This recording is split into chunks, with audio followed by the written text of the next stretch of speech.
Hello, this is Shade Ketchum, and welcome to my Let's Play of Detective Grimoire Secret of the Swamp.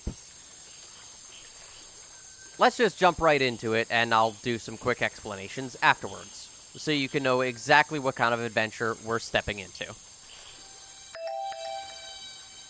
Get rid of that. You gotta love test files. Headphones strongly recommended. Sound is important. You will need sound to properly experience this game. They are not kidding.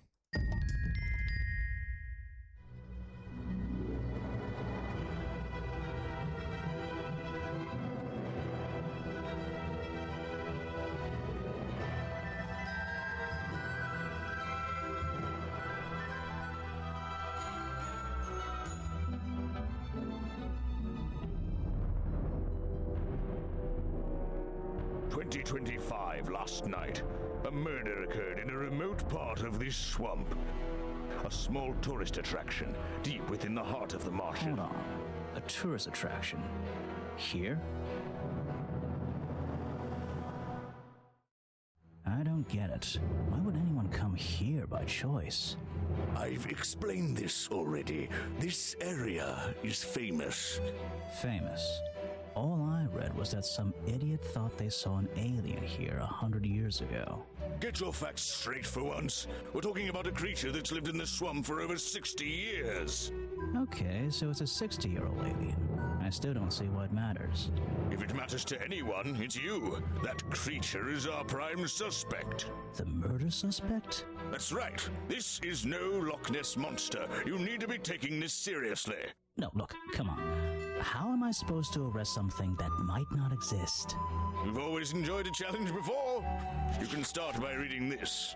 Our case file? There's not a lot of it, is there? As usual, we only know the bare essentials at this point. And to our police file. Richard Remington, founder of tourist attraction Boggy's Bog, was found dead outside of his office at 20:45 last night. Exact cause of death unknown. 3 small wounds to the chest suggest an attack from a clawed creature. Slime around the wound and footprints found at the scene suggest the culprit was Boggy, the legendary swamp creature. Any of the 7 other people present in the swamp last night could hold vital information. And if you click onto these other pages, you get some pictures of the actual wounds and footprints. And our suspect, isn't he adorable and surely not a monster? Okay. Our murder victim, Richard Remington, he was in charge of this, tourist attraction. Boggy's Bog? What a name. Boggy is the name of our creature. Well, nowadays it is. You mean that stupid cartoon character? I've heard of him. That thing is our murder suspect? There's more to Boggy than the cartoon character, I promise you. This is the place it all began. You'll find out soon enough.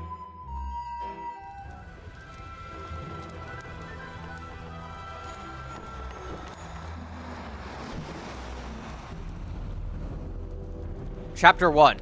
A swamp full of secrets. Your case file's in the top right.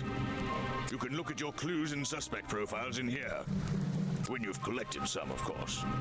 I'll stay and guard our boat, so if you're confused, come back here and I'll help you. And now we have officially begun Detective Grimoire. If you are not familiar, side note, let me check the options, because I couldn't do that last game. But hopefully I should be able to still be heard as long as I'm shouting. If you are not familiar, Detective Grimoire, despite the name here, this is actually the second game in this little fun series. The first was a God, I can't speak suddenly. The first was a game on Newgrounds in 2007, also just called Detective Grimoire. It's been 7 years since that, with this game coming out in 2014, and appropriately, it does have the subtitle, Secret of the Swamp. Although, most versions won't have it unless you're looking for it. That said, most people tend to begin with this game. If you want to actually play the original game on Newgrounds, I'd suggest so because it's a short 1-hour adventure, still playable, or you could just watch my video on it that I just did. But for now, we're going to play with the game that I and many other people started with.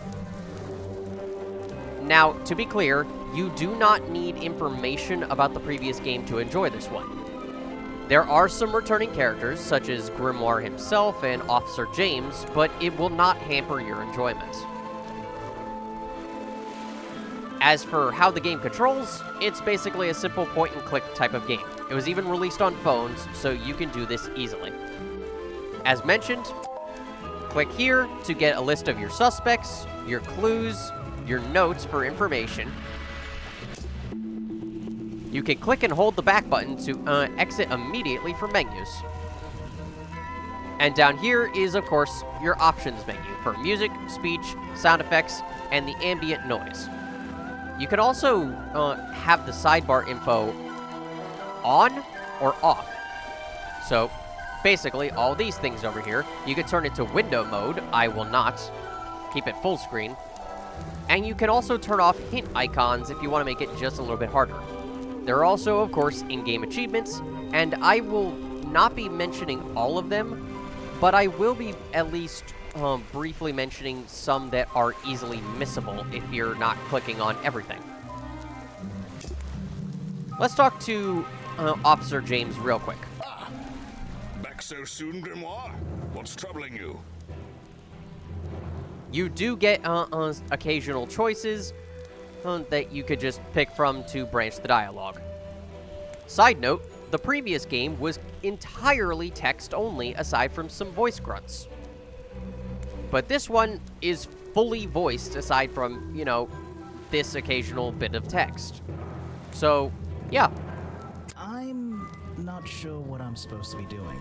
Getting rusty, I see. Don't panic, I'll go over the basics. First of all, you can examine things you find in the swamp by tapping on them. My advice is to be thorough. You won't regret it. What about the suspects? That's simple. Just tap on anyone you meet and begin talking to them. You'll eventually be able to choose from a list of topics, some of which might not be available at first. So you'll need to visit each suspect several times. My advice is to be thorough and I won't regret it. Yeah, I got it. Talk to everyone about everything. If you must put it so bluntly, you can move around the swamp by selecting walk mode with the button on the bottom right, and then choosing a direction. So, wait, what's the button on the top right? That's the most important button of all. It opens your case file. It's where you keep Oh, I remember. I keep all my notes in there. Everything about suspects, clues, and the areas I've been to. Precisely. If you get lost, read through your case file. It should help you decide what you need to do next. Good luck. Very much an Ace Attorney style of game in a way. Or just any mystery game, really. Back so soon, Grim? What's troubling?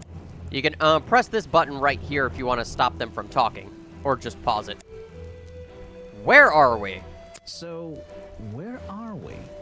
It feels like the middle of nowhere. That's a fairly accurate description.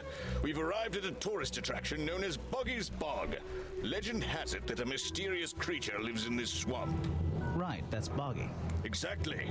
And in recent years, it seems somebody has tried to commercialize that legend. And the swamp itself. But the owner was the murder victim, wasn't he? Yes, unfortunately, he'll be unavailable for questioning. What's troubling? This is actually also a good time to mention the voice cast of this game, because they all do a fantastic job. First off, we have Detective Grimoire himself. He is voiced by Edwin Twong? I am not sure of the pronunciation. I apologize if I butchered that. But he's had some good roles, such as Professor Hojo in Final Fantasy VII Machina Bridge, Fuse from Dust in Elysian Tale, which is a fantastic game that you should go play, and I will not shut up about it. And, owing to this game's roots as a Newgrounds creation, he was also another famous character from a Newgrounds animation. Nazo from Nazo Unleashed. Any Sonic fans in the audience who have watched that are no doubt going to be geeking out, as did I when I found this out. He does a fantastic job as Grimoire, and I can't imagine anyone else is in. As for Officer James, he is voiced by Joshua Tumar, and he's done roles such as Spartacus in Fate Apocrypha, and of all things, the announcer in Skullgirls, which was definitely a surprise when I looked it up. Go play Skullgirls, it's a really fun fighting game. Alright, our final little option. Your mustache is troubling me. Your mustache is troubling me. That thing seems to be longer every time I see you. You've been warned about this, Detective. Don't talk about my facial hair, and I won't talk about yours. What's wrong with mine? It's perfectly under control. It's trimmed and ready for action. Grimoire, you're supposed to be investigating a murder. Stop wasting time. That's actually a little reference to the Newgrounds game where you can ask him about his mustache. A simple wooden dock. Looks like it can just about hold my weight. You can click on a bunch of things if you want optional dialogue, which I suggest because they can be quite funny. The water is black and deep. My favorite kind. That's the biggest tree I've ever seen. A lot of fog and a lot of trees. I can't wait to visit that area. Alright, you see this little, like these little white lines? That's your indication of where to go. That's where I need to go. I can switch to walk mode with the button in the bottom right. Oh, and if I'm feeling confident, I can turn off those sparkly hit icons in the options menu. I will not be doing that. Press the walk icon and then click the arrow.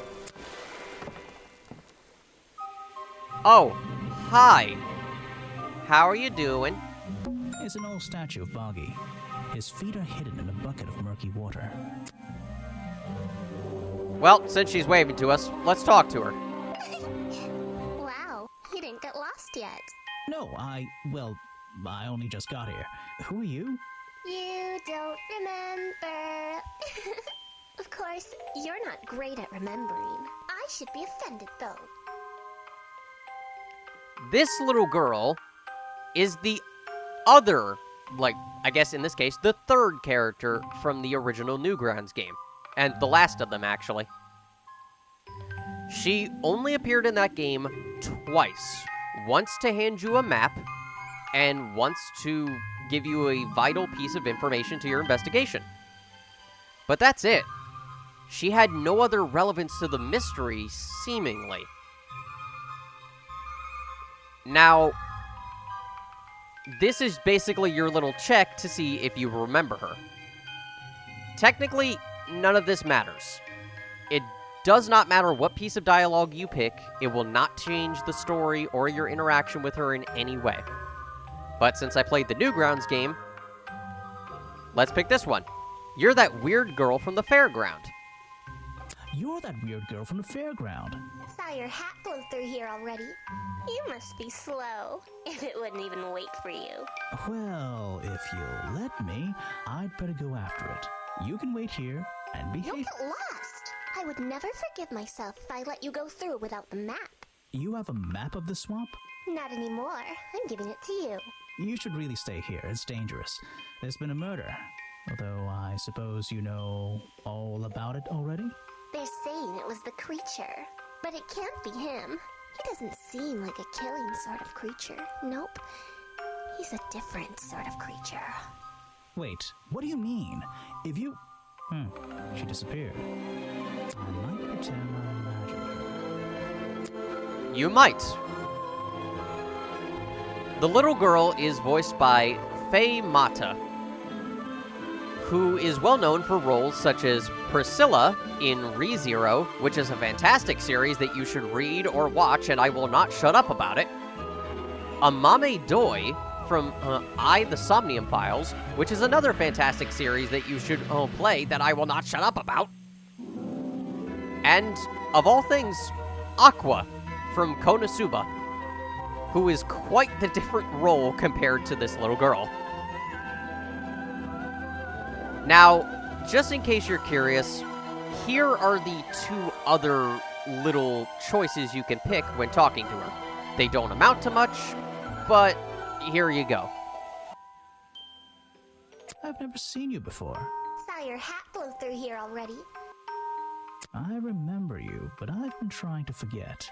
Saw your hat blow through here already. Alright, y'all good? So let's move on. Side note, of course she gives us the map, just like before. Once you actually go to these locations, you could just click on them to go there automatically instead of having to use the arrows and go around the long way. And side note, the little joke about Detective Grimoire's hat is another reference to the original game. The suspects, including the little girl, kept asking him why he didn't have a hat despite being a detective. It figures that as soon as he gets a hat at the beginning of this game, it immediately blows away. Because why not? Honestly, good, because I don't think the hat looks right on him. Is an opportunity for a photographic memento. The two characters are an explorer and Boggy himself. Are they fighting? I gotta turn down the audio just a little bit. Just an odd old tree. Not everything you click on will give you important information or clues, but click around regardless. I still don't quite understand why we have a tourist attraction here. Don't forget to use walk mode to move around. I'm aware. No clues, just mud. I still don't forget to... Just my luck, the gate's closed. Looks like I can move these metal latches around. I should just have to slide at least one of them out of the bottom of the lock. Then I'll be able to get through this gate. Probably. And he's correct. There are occasional puzzles in this game, but seeing as how this game was also available on phones, the puzzles are quite simple. I cannot say the same for its sequel. We'll get to that. It truly does not matter which one you pick.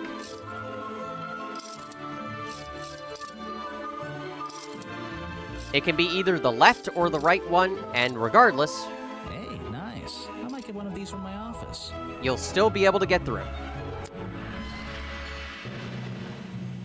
This is the tourist attraction? The whole thing just doesn't make sense to me. Let's do some thinking. Drag any two stray thoughts into those slots at the bottom, and flick through the connecting statements in between to make a sentence. Tap the confirm button to try it out. I just have to focus my thoughts and reach a conclusion. I'm not quite sure why the audio quality in his voice acting suddenly went down a bit. You would have to ask the developers. Boggy's Bog seems like the middle of nowhere.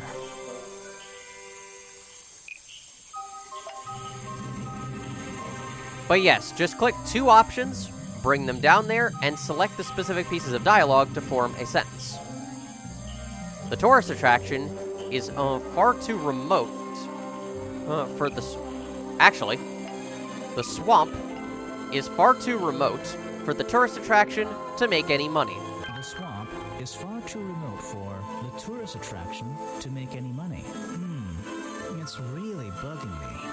What's the story behind this place?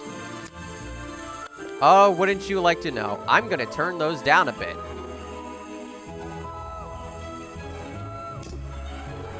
I always notice the game audio is just a little too loud sometimes. I'm wondering, like, who exactly is handling the audio. Note to self, don't fall in. There's a hollow part of the tree right at the front, but it's too dark to see inside. Oh, but there's some eyes there. That's fun. Maybe we'll find out what's in that hollow tree later. Wink, wink, hint, hint. Apparently, there's a museum to the left and a cafe to the right. I'm not hungry, though. This place is putting me off food. Same. Just, it's a swamp. It's a fork in the road. How non-linear. I imagine it would be quite difficult to actually eat in a swamp unless you've lived there for a little while and gotten used to it. It's a no. Whoop. I should visit the crime scene before I do anything else. Yeah, unfortunately you can't explore much of anything for the moment until you actually go visit the crime scene. I think Officer James said it was to the west. You mean to the west? Alright, let's go west. Looks like this path leads towards the northwest corner of Boggy's Bog. I can't wait. These flower petals seem a little out of place, lying on the ground over there. Looks like this a rather prominent tree stump looming over the wooden pathway. It's hard to ignore. Yeah, it kinda is just sitting there. I should visit the crime scene before I think I'll... Oh, well. Ah, whoopsies. Expect mistakes during this playthrough. There's a narrow path here leading up that hill and through the trees. It doesn't look inviting. I'm not sure it's part of the tourist attraction. This area is kind of empty. I can't see anything worth writing down. Rocks sitting in the water like stepping stones. If that was a natural occurrence, it's a very convenient one. This area is kind of empty. There's a narrow path. It does. I always keep forgetting about that. I'm so used to, like, the previous game, and I believe even the next game allow you to move around so easily. I'm just not used to that. I feel like I should be. I can't get in here without a key. And I don't feel like kicking the door down. Maybe if I get desperate later on. You don't feel like it, or you can't? There's a difference, Grimoire. I can't make... There are bizarre footprints with 3 toes leading up to the office door, and back down into those reeds by the water. I don't like it here. Really? What gave you the idea that this place was, like, inviting? God, it's like being in Silent Hill. There's an open window above Remington's body. One of the curtains is ripped and hanging on the outside. Actually, that would be quite interesting. There's not really a Silent Hill game where you go into a woods area, is there? I mean, you technically go through the woods slightly in Silent Hill 2 before you get to the actual town, but it's not really anything substantial. Huh. So, this is where they found Remington's body. And it'll just give you more information you already know. I don't like it. Oh, but what's this? Bubbling in the lake. What's this? There's a lockpick dropped amongst the weeds down here in the water. I just have to work out which vine to break and tap that button. Exactly what he said. Just tap the button of whatever vine it is. That's the one. But I wonder where this lockpick came from. Just pick vine 3. A lockpick discarded near the entrance to Remington's office.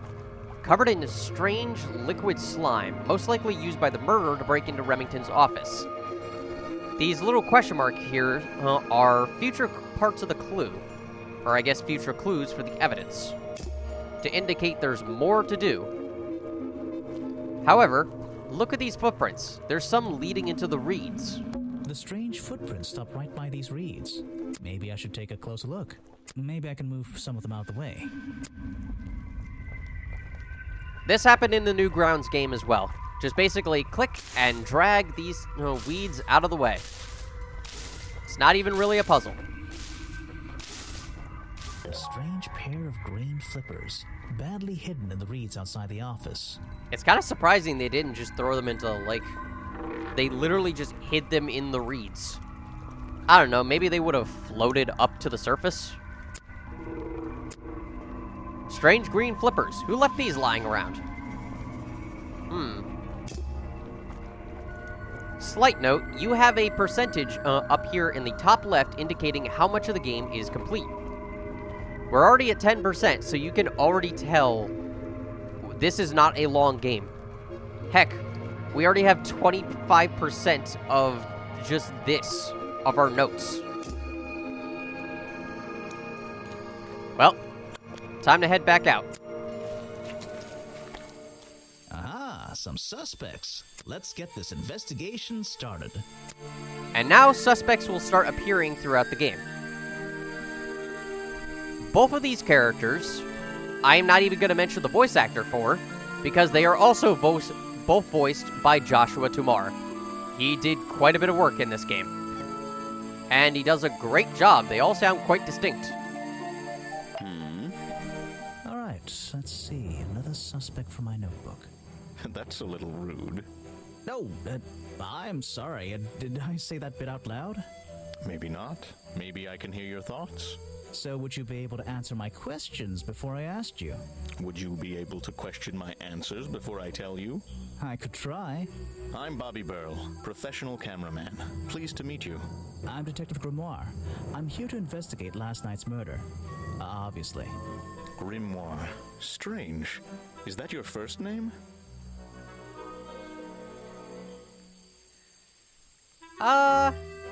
It's my second name. Detective is my first name. It's my second name. Detective is my first name.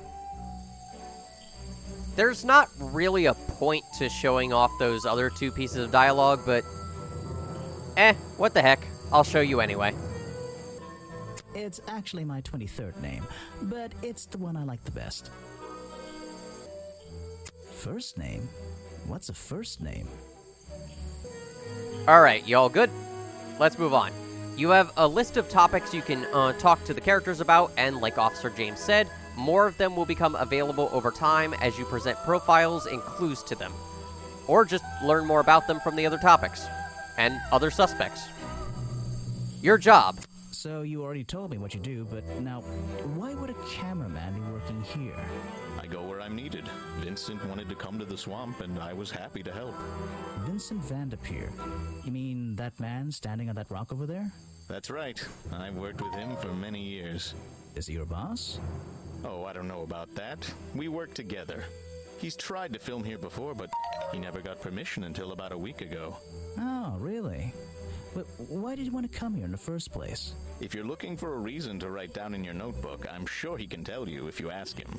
I'm just the guy who carries around the camera. You always carry that camera with you? Most of the time. It is true, like, if you want the answer for why he can't get filming rights, just ask him. Granted, he might not be willing to tell you, but still, worth a shot. You were here yesterday, I presume? Last night? Yes, I was. Here, in this clearing? No, I was over at the cafe getting something to eat. Richard Remington was there too. Remington? You saw him last night? Just before the murder? That's right, I saw him. He left the cafe looking rather ill. I offered to help, but he just wanted to go back to his office. He looked like he had a lot on his mind. He was ill yesterday? Perhaps it was something he ate. Now, under normal circumstances, I would probably present a clue or a profile, or at least most players would do that. My preferred playing style is actually to go around, talk to every suspect, and exhaust the regular talking options before I actually start presenting things to them, because I especially want to gather as much of the clues and the profiles as possible so I can basically do it all in one go, instead of having to jump back and forth constantly. So let's talk to his boss. Yes, do you have a message for me? No, I don't think so. Then why are you here? I'm incredibly busy. You don't look it. Who are you, anyway?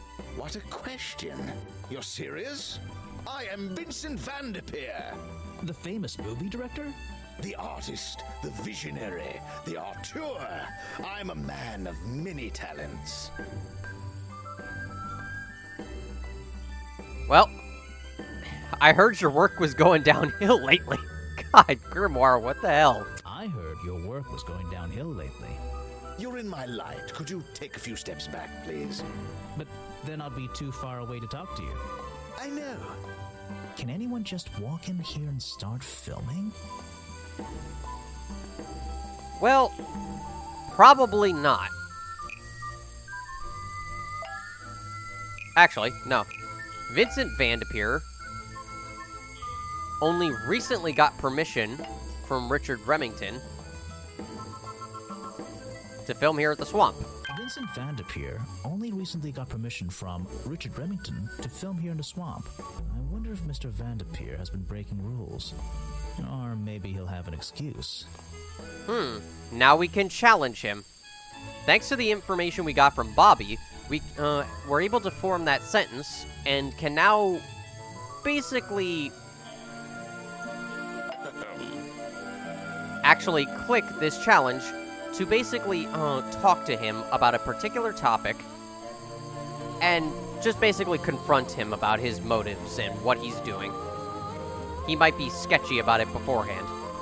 Side note, here's the other 2 optional pieces of dialogue you can do with him.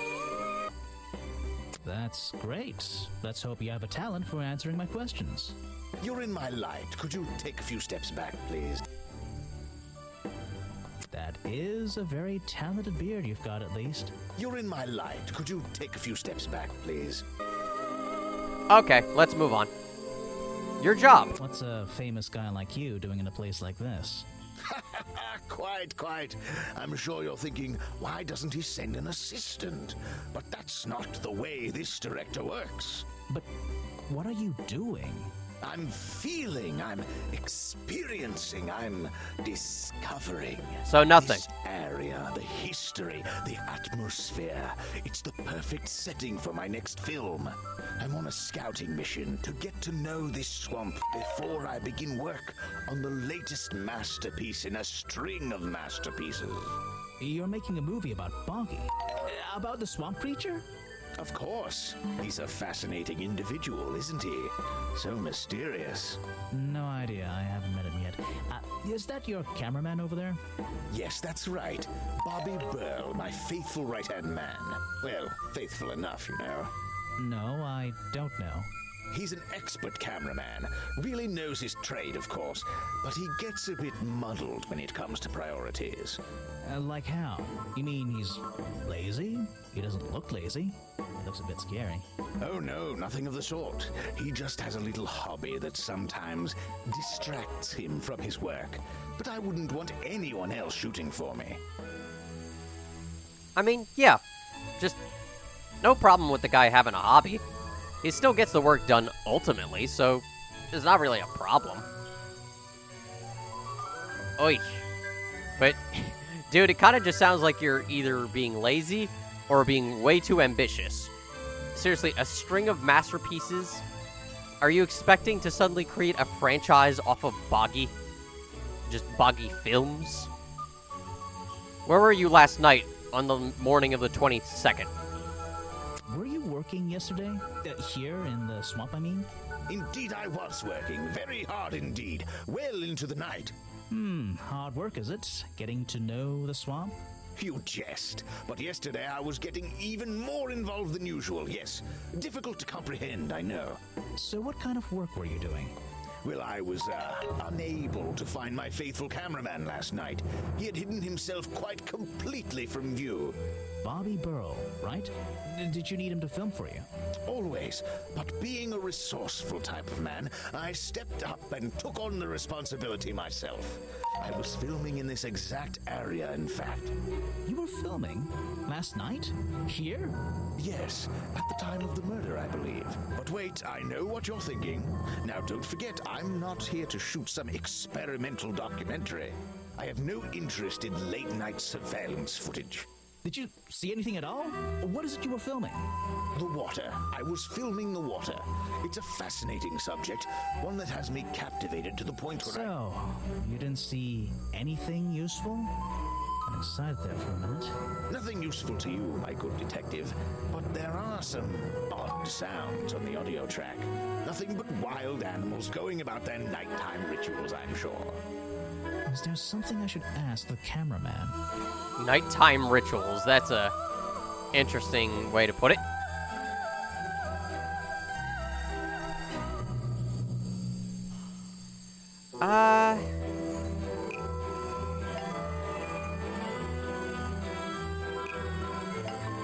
Yes, Vincent Van de Peer told me Bobby Burrow was the murderer. Case closed. Wow, this was a short game. Okay, there you go. Vincent Van de Peer told me that Bobby Burrow was nowhere to be found last night. Simple enough. What was Mr. Burrow doing last night that meant he couldn't help out his boss? So, now I can challenge both of them, actually. But, again, I'm not going to do that until I talk to all the other suspects.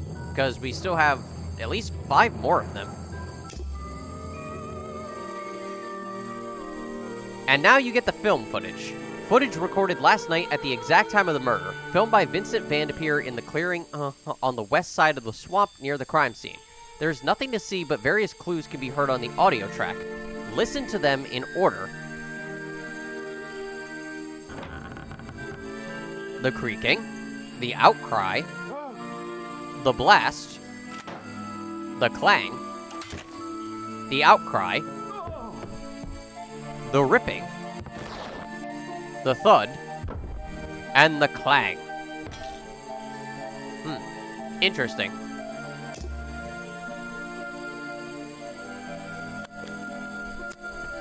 Let's go back this way. Oh, look at that. Suddenly a new person. You've arrived at a bad time, my friend. For once, they don't actually want tourists walking around this place. I always arrive at a bad time. It's what I do. I'm a detective, not a tourist. My apologies. It's just, you have the same wide-eyed expression as the kids that come here. Running around, spending their parents' money, you know. Well, it's not every day I visit a swamp full of such unique specimens. It's no problem. You're just thinking what we all thought when we arrived for the first time. Why didn't they put in a bathroom? No, you're thinking, this place is beautiful. What a lucky man I am to be here. I am I? Well, if you say so. Edward Everstone, at your service. That's a pretty cool name. Can I call you Ed? You don't need to. Everyone just calls me Echo.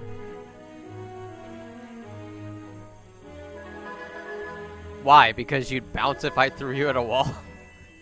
Why? Because you'd bounce if I threw you against a wall? What? No. Because I always come back. Again and again, until my job is done. And here are the 2 alternate dialogue options for him. Why? Because it gives you an elevated sense of purpose? What? No. Why? Because you're a good swimmer? What? No. Okay, let's move on. What is your job, Echo? You're protesting, right? I certainly am. And now that you're here, I'm getting you involved. What does that mean? Yeah, I haven't got time to hold up signs for you. I'm sorry. You simply have to hear my message and take it with you. Go ahead. I'm all ears. Plus, I have a little notebook. What was the first thing you felt when you saw the sign for Boggy's Bog looming over you? Well, I thought it was... Not thought. Felt. I felt... Well, something seemed wrong. There wouldn't be a tourist attraction in the middle of a swamp like this. There shouldn't be. My job is done. Clearly your brain is working perfectly, Detective. So you're against the tourist attraction? Yeah, let's see. You'd rather this area was kept as a natural habitat, right? Right again. And that precise word, habitat. First and foremost, I'm protesting for animal rights. Well, okay, I'm following you, but it's not like they're cutting down trees or anything like that, right? All animals deserve the right to live in peace, and I promise you, on a normal day, this place is far from peaceful. Are you talking about the swamp creature? About Boggy? A creature like that. He's earned the right to be left alone. We're fools to invite ourselves into his home like this on a daily basis, assuming he's not going to mind. Assuming he'll keep to himself and let us walk around with his face on our t-shirts. Well, I agree. I think he should be left alone. But like you said, he can probably handle himself. And if no one has even seen him in 60 years, I don't really see the problem. Unlike you, Detective, I never had an academic calling in life. I was never even a talented artist or musician or anything. So instead, I made the decision to stand up for those who were getting a raw deal. I mean, that's a fair idea. Stand up for other people. That's a good idea, actually. And yeah, animals do deserve a right at peace. So you at least have a good intention there. Slight note, about Echo's voice actor here. He is listed as being voiced by, let me see, Michael Patterson. I had to remember that name. I've written them all down on a notepad next to me. But unfortunately, I cannot find anything out about this guy. Like, seriously, nothing. His only voice acted, role is listed as this character. Nothing else. I doubt it's any of the other Michael Pattersons out there in the world, so I don't know. Maybe it was just a one-and-done role. Or it might even be a pseudonym. Whatever the case, I can't find anything out about him. So, moving on. What were you doing last night? You come here every day. Yes, I do. Well, I'm only going to ask you about one of those days. What were you doing yesterday evening? I was here at my protest spot until fairly late. Then I went to get something to eat at Harper's Cafe before I... Wait, you ate at the cafe here? Doesn't supporting the tourist attraction like that kind of go against your protest? A man has to eat, doesn't he? I don't think the meager contributions of one person are going to keep this place afloat. Especially now. And you're sleeping here? Doesn't it get cold at night? Well, I came prepared, of course. I usually find myself with 1 or 2 extra layers to wear. Most of this bulk is padding, I promise you. I'm sure it is. So you stayed here the whole night? That's right. And I admit I may have heard some stranger than usual sounds floating around the swamp last night. What kind of sounds? It's impossible to say. This place fills with the most terrifying sounds at night. Hundreds of animals, some tiny, some much larger, awaken and make their own protests. Every night until the sun rises in the morning. Insects make noises at night. Okay, I've written it down. God, I love the humor in this game. Slight note, I don't know why I never noticed this. What is that pink thing on his face? That can't be his nose, right? Because it's stretching all the way past his forehead. What is that? If any of the developers, ever see this video, could you please tell me? Because now I'm curious. I'm impressed someone managed to pitch a tent here. And I'm impressed someone would want to. What could this be? It's Echo's tent. I think he's been here for a while. It's a colorful, boggy-themed padlock. He's staring into my soul. It should open if I set the right number.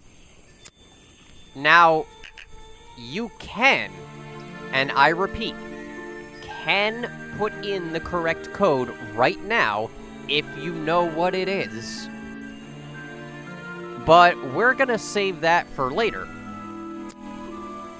Because normally you need to learn it first.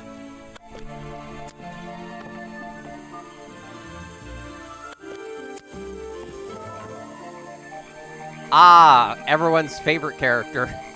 Including mine, probably, from this game. Hey. Sorry to interrupt. I can see that you're, hard at work. You weren't here yesterday. Did you miss me? Oh, God. Did you miss me? You're the detective, right? I'm a detective. So, that was your hat I saw blowing through here. You spotted it too. If you're good at your job, you may have realized that it's kind of dead around here. So, I generally notice magical floating detective hats. Oh, and don't worry, you look better without it. How do you know? Oh, I have a good imagination. So yes, this is Sally. Sally Spears, to be specific. Which is interesting. Because there was actually a character in the previous game one of the suspects was named Jerry Spears. If they have any relation to each other is hard to say. But regardless, they might. And here's the other two pieces of dialogue you can hear from her. Oh, no, I only just arrived. You're the detective, right? I know. I was in my office yesterday. You're the detective, right? Alright, let's move on. What is your job, Sally? I didn't expect to see someone your age working in a place like this. But then again, I didn't expect there to be a place like this in a place like this. I only started working here this year anyway. It's temporary. Just running the gift shop to earn a little extra money. Don't ask how I ended up here. I'll save that question for a different day. You don't seem at home here exactly. I hate it. This place is disgusting. Come on, you don't think it's kind of beautiful? You would say that. You only just got here. You'll get sick of it. If I wasn't here, I'd be stuck in my office doing paperwork. At least at your office, you don't have to bring spare clothes every day. It's impossible to leave this place without being covered in dirt. Challenge accepted. Yeah, try that, Grimoire. You're gonna get dirty eventually. Especially in a place like this. And it probably would wear on you after a little while. Where were you last night? When you have a moment free from your busy schedule, I need to ask you about last night. I know, but it won't help. I worked here during the day, then left my gift shop and went home in the evening, same as every day. You just leave your gift shop here when you go?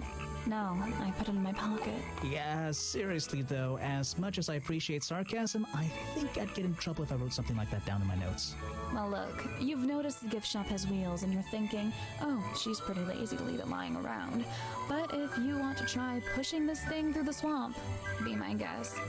And I can't lock it up, so I just leave it here overnight. Nobody's ever stolen any of this lousy merchandise anyway. I even left my spare clothes here when I went home last night. You left them here? By the gift shop? Yeah, it's no big deal. They were all still here this morning. Kind of. Kind of? I think someone played a stupid joke, and my spare black leggings were covered in some disgusting swamp slime when I found them in the bag this morning.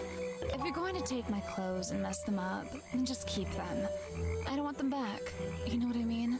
I absolutely do. I mean, she's not wrong.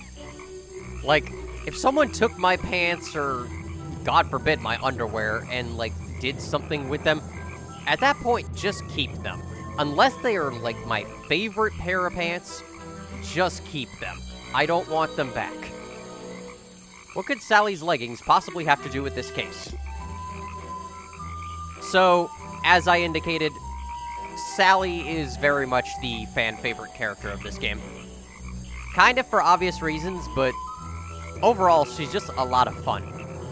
And she has a great vocal performance by Amber Lee Connors, who is known for such roles as Vernal in Ruby, which is a fantastic series, and I will not shut up about it. Go watch it. Viz Media, please give us more material. Ariana in Pokemon Masters. If you don't remember who Ariana is, she was the one leading Team Rocket in the Gold and Silver games. And Android 18 in Dragon Ball Z Abridged, which is actually where I think I first heard her voice acting, and she does a fantastic job.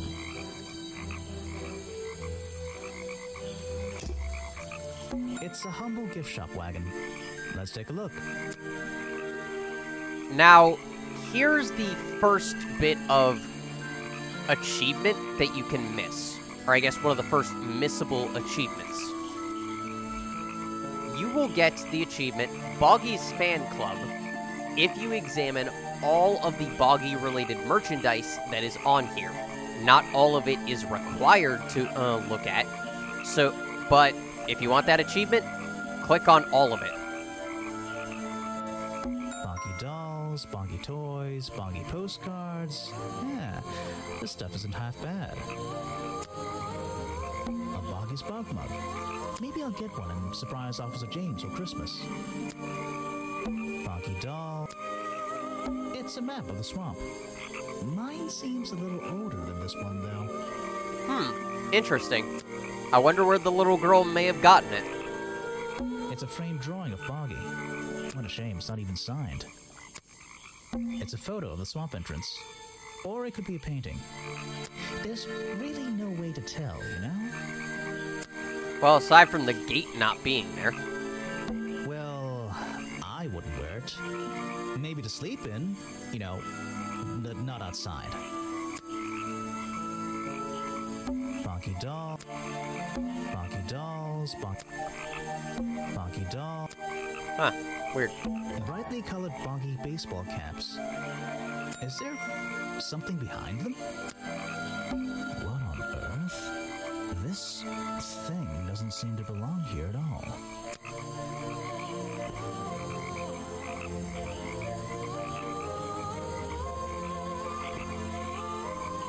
It's some kind of roughly made costume head, I think. There's a strange piece of red fabric stuffed inside. 2 clues for the price of 1, I guess. Yeah. I mean, that's nice. Bonky doll. This is Boggy? It doesn't look like official merchandise. And with that, we're already a quarter of the way through. I'm not going to worry about how frail that wooden path looks. Nope. There aren't many clues over here, unless those trees are a clue. But I don't think so. I'm not. Alright, let's move on.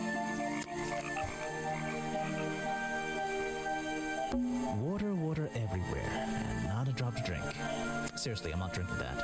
Yeah, I wouldn't. Here's the thing. The swamp water may be unpolluted, possibly, but I don't think I would want to drink it regardless. There's a little locked door on the side of the ship here. I think it's part of the cafe. Yeah, right here. There's a little... Grass, trees, nothing unusual. Grass, tree... The tables and chairs are made out of parts of a ship, I think. Never really learned much about ships. It does kind of beg the question why there's even a ship out here in the first place. A shipwreck? In a swamp? Does that make any sense? And why is there a cafe growing out of the side? I think I'm more concerned as how the ship got here. Like, the only way it could have gotten here is if it, like, washed up here. But how long ago was that for all the water to be gone? A shipwreck? And there's a wooden path built right into the shipwreck. The rope bridge leads up through those trees. Do they expect tourists to climb up there? It looks dangerous. Probably. Ah, yes. I heard they were sending somebody over. So you're Detective Grimoire. At your service. Well, kind of. You're a suspect, too. Of course, of course. Feel free to be as suspicious as you like. I won't be offended. You can call me Harper. How did you know my name? I can only assume I must have read about one of your many exploits. But I think you'll find the swamp to be your greatest challenge. I love challenge. I eat challenge for breakfast. I love challenge. I eat challenge for breakfast. The swamp itself has a history that has captured many imaginations, for better or for worse. My advice to you, look to the past. It could be the way forward. How ominous. Here are the other 2 dialogue options. What's so challenging about an old swamp? The swamp itself has a history that... You mean this murder case? I'm sure I can handle it. The swamp itself has a history that... Okay, let's move on. What is your job? So, you sit in this boat all day and sell food to people? To tourists, I guess? Not just the tourists, but the employees too. To anyone who is hungry or thirsty. I know everyone's favorite foods. What are they? Oh, and is this a real shipwreck? How did it get here? I can't expose all the secrets of the swamp. Could I you? don't want to spoil your fun. Is there a secret to this shipwreck? Spoil it. You just spoiled my fun. You'll find out there are some secrets worth keeping when you've worked here as long as I have. Well, how long is that? I've worked in this swamp almost as long as Mr. Remington. We knew each other for a long time. Really? So what was his favorite food? Mr. Remington enjoyed a specialty only I can make. The bog dog. He ate one nearly every day. A real creature of habit, that one. It looks like a hot dog. It's similar, but I'm afraid I have to disappoint you. I'm not serving them today. Why not? Yesterday I found this strange green powder in my entire supply.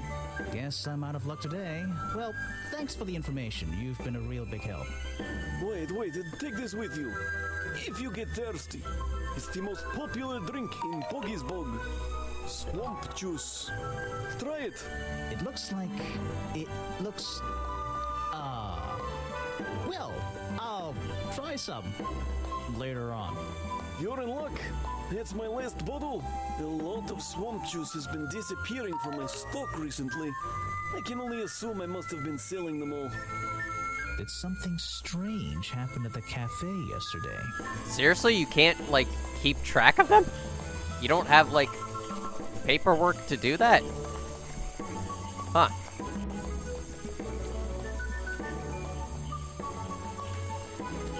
Richard Remington left the cafe feeling ill after a bog dog suddenly burst in flames. After Harper sold him a bog dog. Richard Remington left the cafe feeling ill after Hopper sold him a bog dog. Hopper is basically in charge of all the food and drink here in Boggy's Bog. I'll have to ask him about this. But seriously, can you not give me, like, specifics? How long have you two been friends? Like, how many years? Like, a general estimate. 10, 20, come on, man. Do you not know anything about this ship? Where were you last night? You're going to ask me about what I was doing last night. Yes. I was going to. Were you going to tell me anything? I was working here at the cafe in the evening. I had a couple customers. Eventually they all left and I locked up and went home. Do you lock away everything at night? Not everything, just the storeroom over there. You mean that little door on the side of the ship? Is there anything else to lock? I leave the chairs, tables, and trash can where they are. Lifting things like that is not a job for an old man. Don't you have anyone to help you? Mr. Remington liked to keep us down to his skeleton staff. There simply aren't many people who would choose to work in a place like this. A skeleton staff? Well, that's convenient for him since... Don't make that joke. I won't laugh. Yeah. Grimoire, that's kind of... It's kind of not a good idea. Swamp juice, a popular drink sold at the cafe in Boggy's Bog, has the appearance of strange liquid slime. Harper says a lot of swamp juice has disappeared from its stock recently. I don't know why I'm having trouble saying it. But I also don't think I would want to drink it. I don't know what that is. Like, I doubt it's actual swamp water, but I don't want to find out. Also, I know the pain of a skeleton crew. Believe me. I worked a job a few years, and we were always down to a minimum. It was horrible. I guess this is a good time to mention Harper's voice actor. He is voiced by Aaron Hansen, aka Ego Raptor. I don't think I need to describe him much more than that, but two notable roles he's done include Ace in Gunvolt Chronicles Luminous Avenger X2. Yes, that's a mouthful of a title. Go play the Gunvolt games, they're really fun, albeit they will kick your butt.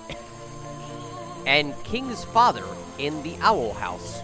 Go watch The Owl House, it is a fantastic series. Moving on. What do we have here? Predictably, a trash can, and I just can't resist taking a look inside. Detective Gumshoe, please take a look inside the trash can, because Mr. Edgeworth doesn't want to get dirty. The glamorous life of a detective. My favorite part of the job. Maybe there's something underneath the trash in here. Actually, he does kind of look like Gumshoe with the jacket, but that may just be part of the standard detective look. Orange. I'm gonna assume that's grape juice. Hello, what's this? Just a piece of paper? Or something more sinister? Interesting. These look like designs for a boggy costume. What's going on here? Interesting. 5 pieces. I think we found at least 3 of these by now.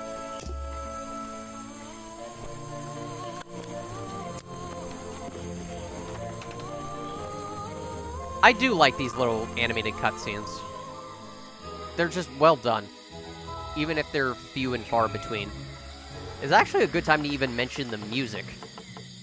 The music in this game is fantastic. The composer, whose name is unfortunately slipping my mind, just did such a great job. It got stuck in my head for a while. The same thing also applies to the sequel game and its soundtrack, which we'll get to. It feels like I've stepped into nighttime. What happened to the sun? Well, I imagine it's being blocked by the overview of the trees, Grimoire. I wouldn't be using this old rope bridge if I had a choice. I've seen the movies, I know what happens. God, how long is this bridge, actually? Someone please tell me why there's a house here. Well, the lights are on. Maybe somebody's home. I mean, it's worth checking. The latch is broken on this door. Seems I can fix it with those 3 cogs if I just put them in the right place.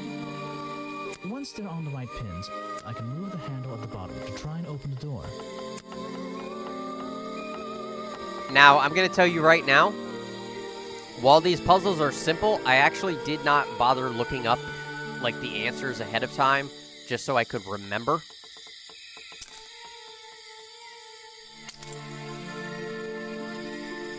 So, this may take me a brief minute.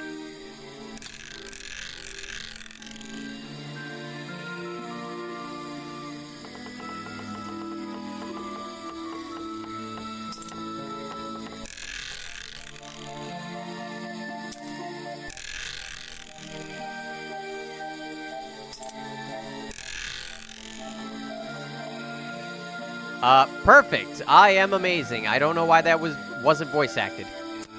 Unless I clicked too fast. But yeah, they're all pretty simple in this game. Like, a child could figure them out.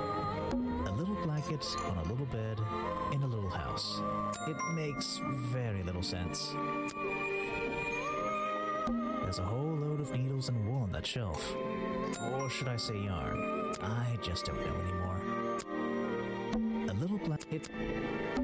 I'm indoors. What a treat. The owner of this house seems to enjoy reading. Though, I'm not sure what else there is to do up here, actually. Yeah, I mean, there's no TV, there's no games, I mean, you could probably bring a board game, but eventually, unless you have someone to play with, that's gonna get old eventually. So, yeah, you need a hobby. And reading is probably a great hobby here, unless you are worried about your books getting wet. This is like an oven? Or is it just a boiler? It's so old-fashioned it hurts my brain. Check out that sunlight beaming through the window. It's so bright I should have brought my sunglasses. The tree comes straight through the middle of the house. It even has little drawers carved into it. Okay, even I'll admit, that's pretty cool. That is actually really cool. Like, that must have taken a lot of work. There's a book on the table. I think it's a book about flowers. How fascinating. I must take some time to read it. Eventually. The tree comes... Okay. You just walked straight into my house, did you? Sorry, I would have rung the bell. Sorry, I would have rung the bell, but you don't have one. Normally, I have methods for dealing with unwanted attention. But I can make exceptions for harmless idiots. Do you get any attention up here? Most of the time, people like to leave me alone. But I don't think you're going to, are you? No.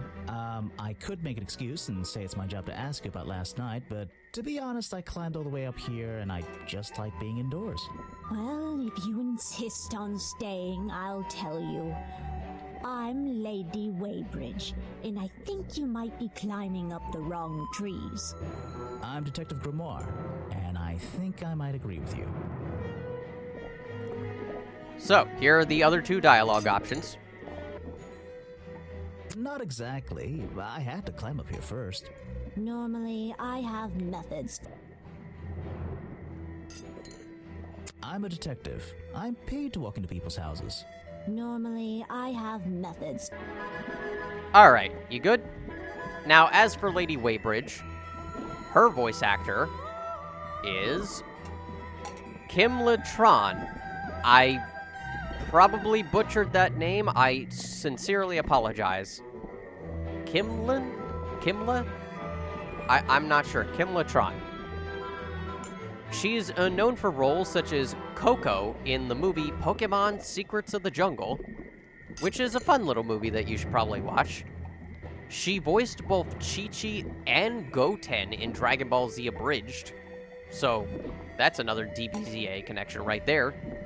And finally, she's Fidget in Dust and Elysian Tale. Again, please go play Dust. It is a fantastic game. You will not regret it.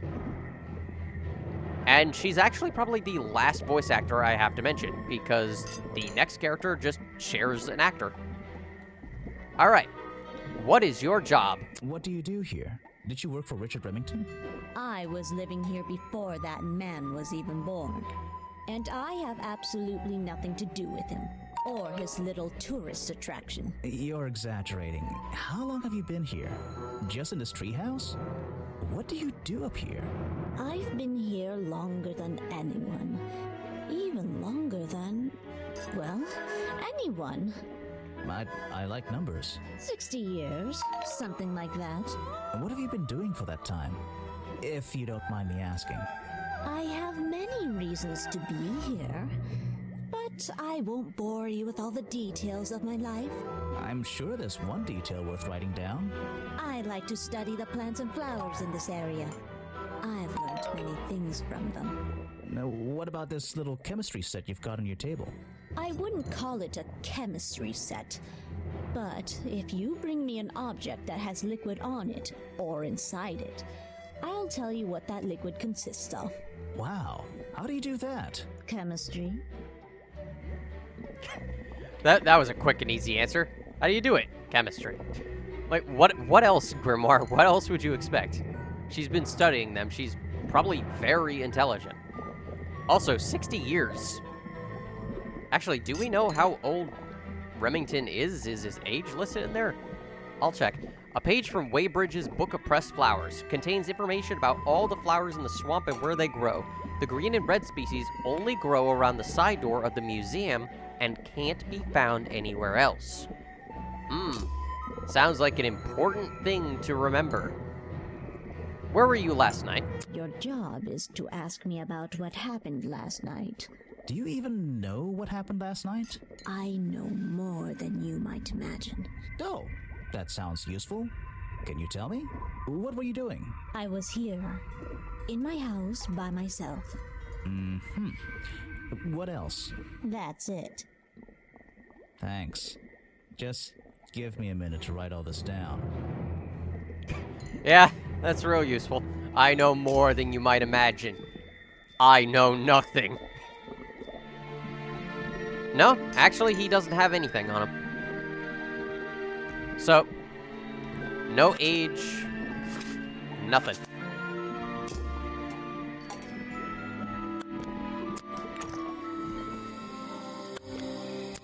Let's go past the bridge, and we're here. The rock path leading back towards the museum. The water's clear here. I can see my reflection in it. Not bad. This is not time to be checking yourself out, man. The water's clear here. Like, not bad. It's like a little forest back here. This staircase is a tree. And this tree is a staircase. And this place is so weird. Pretty much. Ah, whoop. Very easy to get turned around. This way. Oh, look at that. Boggy's Museum. That's the logo for Boggy's Bog. So, I'm guessing this museum is an official part of the tourist attraction. I hope they don't charge an entrance fee. Well, I mean, who would be charging you? It's a stepping stone path that goes past the museum and into the woods. So glad I'm wearing my best shoes today. I don't think it's a window, but this hatch is shut at the moment. I can't see inside. This side of the museum is surrounded by blue and red flowers. Just like the ones we just saw. That museum is quite a nice building, which makes it look even more out of place in a swamp. Is it being held up on wooden supports? It's bizarre. How long has the building been here?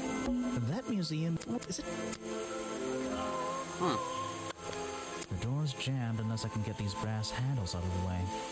Seems like I can rotate them around, just until the gap in the middle is clear. Well, that's fairly easy. Ah!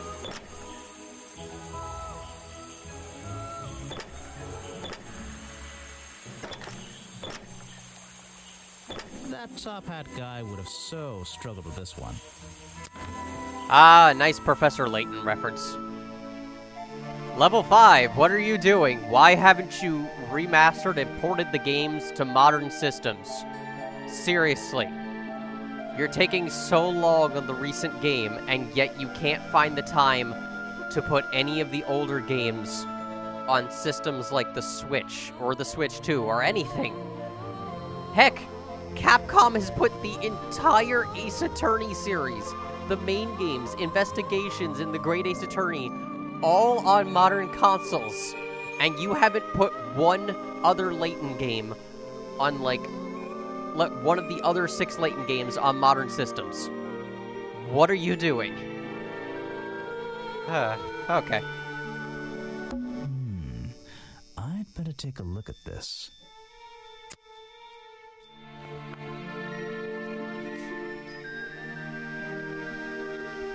This journal, it's full of drawings and notes all about Boggy. It seems to be the centerpiece of the entire museum.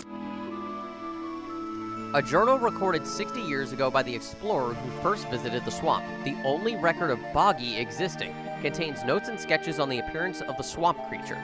Boggy is shown with 3 small claws on each arm. Boggy's feet are always hidden in the water. There seems to be a page ripped from the back. Interesting. So no one can really validate what Boggy's feet look like. Let's see here. This journal belonged to the explorer who first discovered Boggy in the swamp 60 years ago. 60 years ago, you say? Apparently the museum was founded by the explorer many years ago, in a different location. It's only recently been moved here to be part of the tourist attraction. That might explain why it looks so out of place. How the hell did they get it here? Did they pick the building up? How? Huh. Some educational facts about swamps. Did you know swamps are gross? Yes? Yes, I did. Apparently, this is the exact hat worn by the explorer 60 years ago. It seems everyone is destined to lose a hat or two in this damn swamp.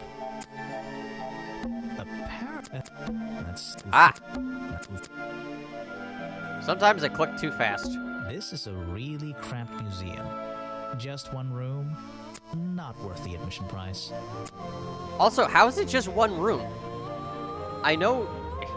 I mean, it's not a big building, but it's at least big enough to be more than a single room. It's a poster from the old Boggy cartoon show.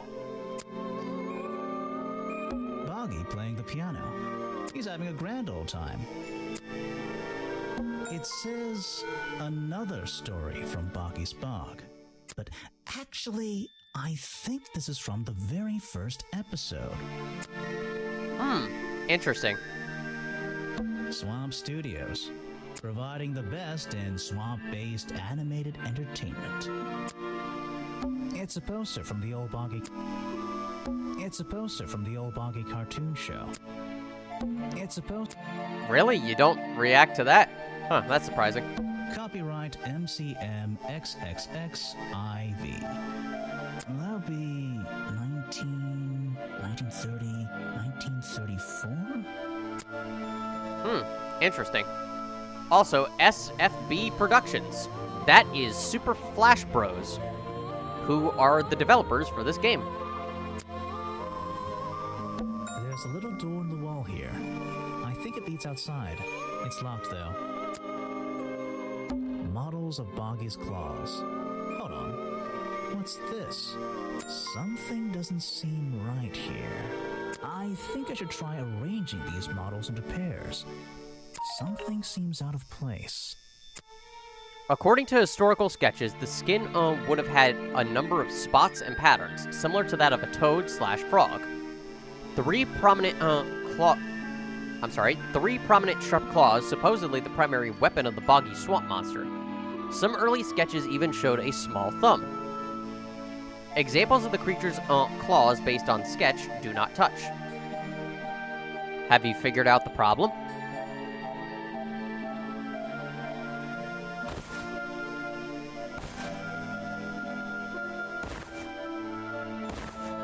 I don't think these gloves are part of the exhibit. Yep. It looks like someone tried to hide them here. They were the only ones without any claws on them. They were just green gloves. These flippers, they're not part of the museum's exhibit, that's for sure. Models of These are skulls? Oh, they're just models. Creepy models. Books about Boggy and other mysterious creatures. I'll read them some other time. I don't know, maybe you should read them now. Other mysterious creatures, it could be relevant. Things in jars. Ooh. I don't like things in jars. Unless the thing is marmalade. This is a really... Calm down there, Antoine. So, let me guess, you don't work here, do you? I wonder if that makes you the first tourist I've seen today. You're incorrect, Detective. I am no mere tourist. How did you know I was a detective? Was it my stylish trench coat? My sensitive, inquisitive manner? It was the clueless expression on your face. What are you talking about? Yeah, that's the one. Right. That's it. You've done it now. What's your name? I go by Folder. Agent Folder. What are you doing? I'm writing in my diary. It's been a long day. I'm writing in my diary. It's been a long day. Agent Folder is also voiced by Aaron Hansen. So, I don't really need to talk about him again. Moving on. What is your job? So, if you're not a tourist, and you don't work here... I am a scholar, an academic. I'm here to research the past and uncover the future. So, you're visiting the museum. For fun. Fun! Oh, there's nothing so simple as fun to be had here. I come to this museum night and day to study its secrets. Ah, what kind of secrets? It's just a museum about Boggy, right? The swamp creature. He's one of the most intriguing modern examples of cryptozoology. A fascinating combination of scientific fact and wild speculation. I'm with you on the speculation front. Although, come to think of it, people have been hinting that I should find out about the history of this creature. A wise suggestion. And you've come to the right person. My knowledge far exceeds anyone else you might have met so far. So, you'll help me? I suppose I could divulge some of my findings with you, if you're in the mood for a little light reading. Let me find it for you. Oh yeah, this'll do. Something for beginners at least. Information about Boggy collected by Agent Folder. Boggy's swamp became a protected area after reports of hunting in the area. That's not good. Boggy's appearance has changed from the original sketches, in which he has 3 claws on each arm. The modern character has simple fin-like arms instead to make him less threatening.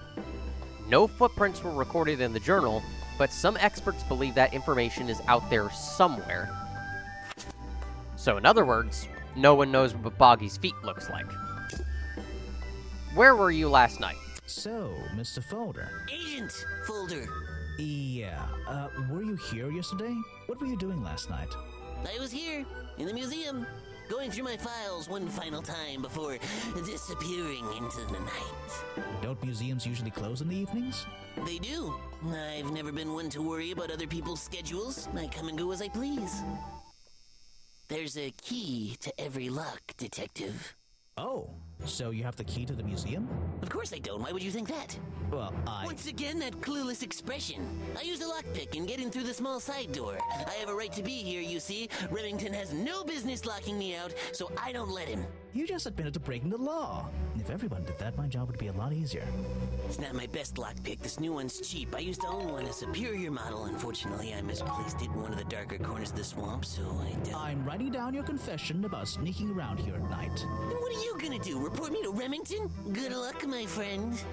I need to pick my questions carefully. I mean, you could still, like, get reported to the police. Let's see. The lockpick I found near... Let's see. I guess Remington's body.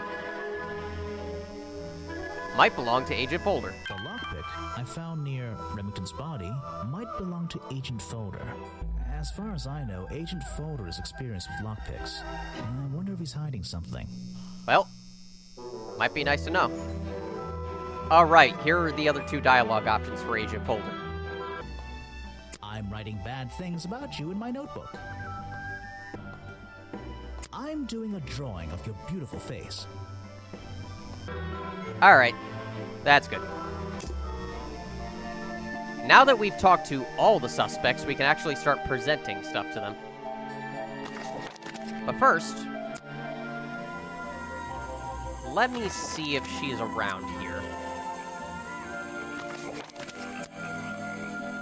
No, apparently she's not. The little girl will pop up in other locations occasionally. But I guess she just doesn't want to pop up. For whatever reason. Which is kind of odd.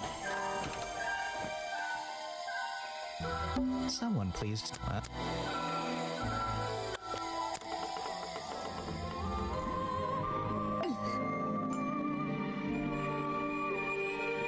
Now, in terms of presenting stuff, I will say this. In terms of presenting clues, evidence, all that good stuff, just like an Ace Attorney, some of the evidence will prompt unique responses, but other times it'll just prompt a generic response. I could edit out the generic responses, but I'm just gonna speed through them if I see it. They do have 3 unique generic responses, but And besides, there's not that many pieces of evidence and not that many profiles. It just saves me a headache on editing, especially for what amounts to a few seconds. The police file. You can put that away. I can't help you with it. The map. No, thank you. The boggy hat. If you bring me something with liquid on it, I might be able to help you. And that's all of her generic responses. The flower book. There's samples of flowers that grow in this area. 2 of them you don't see very much anymore. And 1 of them only grows around the museum. How interesting. I wish I didn't have to keep clicking on this, but oh well. The folder file. You can put that away. The swamp juice. Let's see. First thing we do is put the sample of liquid into the cauldron, then tap the faucet. Just click and drag it to the actual cauldron, and then just click the faucet. And then click the sample. And now just have to match the color of that liquid with these ingredients. Basically, do you know how to make the color green? Yes. Take the yellow flower and these blue things. I guess berries. Got it! Now I know what that liquid consists of. I'll write it down in my notes. How interesting. If you've already presented a piece of evidence, it'll be grayed out. And there is a reason I'm presenting every piece I can. The bog dog. No, thank you. The film footage. If you bring me, The curtain piece. you can put that. Nothing. The lockpick. Let's see. First thing we do, then tap. Basically the same thing. And now...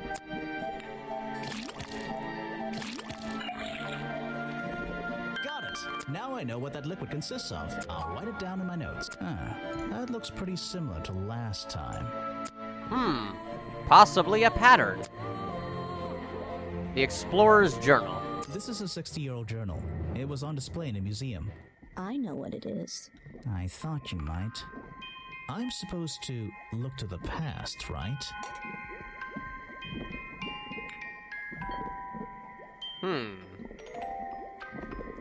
The swamp creature was living in the swamp when Lady Weybridge was hunted and killed. Yes, clearly. No. Lady Weybridge was living in the swamp when the swamp creature was discovered by the explorers 60 years ago. Lady Weybridge was living in the swamp when the swamp creature was discovered by the explorers 60 years ago. Lady Weybridge. She was living here when Boggy was first discovered by the explorer. Now I can challenge her. In a minute. The costume designs. No, thank you. Nothing. The headpiece. If you bring me some, Apparently nothing. The gloves that are also slippery. Let's see.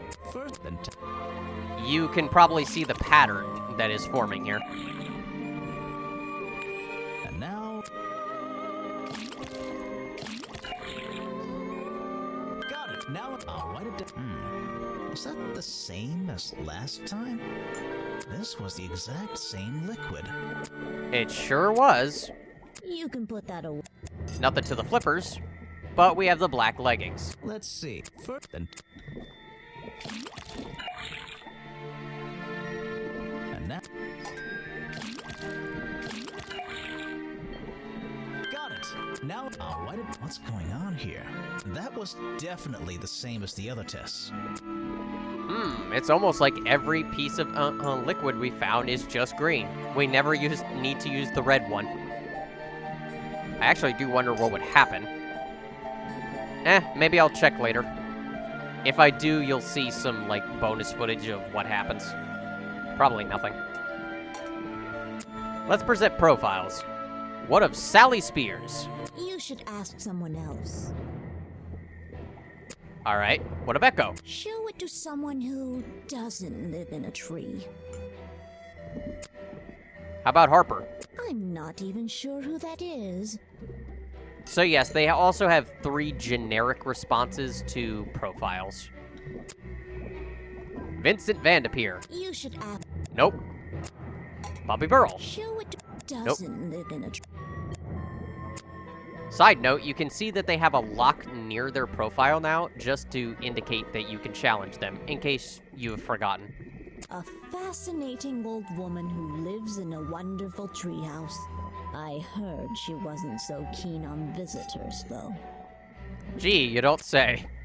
Agent Folder. I'm not. How about Boggy? You should ask someone. Really? Interesting. And now, Mr. Remington. I have nothing good to say about that man, so I won't say anything at all. Fair enough. Let's challenge you. I've been looking into the history of this place. Oh, really? Did you find anything? Yeah. You. You must be confused. You found me today when you barged into my house. Remember? You were the original founder of the tourist attraction. No. But you were living in the swamp when the explorer visited 60 years ago. You were already living in the swamp when the explorer came here 60 years ago. The explorer? That man they talk about in the museum? The one who originally discovered Boggy. You know who I'm talking about. His sketches and notes are the only real evidence we have for this creature. You already have his journal. You learned to read, I assume. What else do you need? There's a page missing from the journal. I think you know where it is. There's a page missing from the journal. I think you know where it is. Why on earth would I know something like that? Because you were the only person here when the explorer visited the swamp. I have a suspicion that the swamp creature wasn't the only thing he discovered. You're suggesting he gave me a page from the back of his journal? Or what, that I stole it?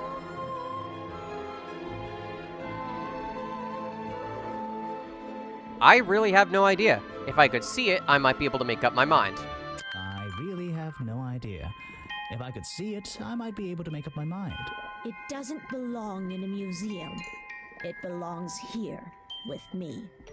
You understand? What if I promise I'll return it after I finish clearing up this mess? Then I'll show it to you. Is this you? He drew you into his journal? It's beautiful. 60 years ago, yes. He left the page with me. We agreed the rest of the world would manage without it.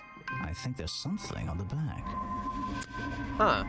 There's something on the other side of the page. What's this? Footprints.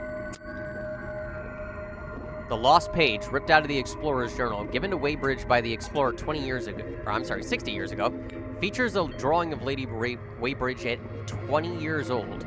Also features drawings of Boggy's feet and footprint. He has 2 toes at the front and 1 at the back.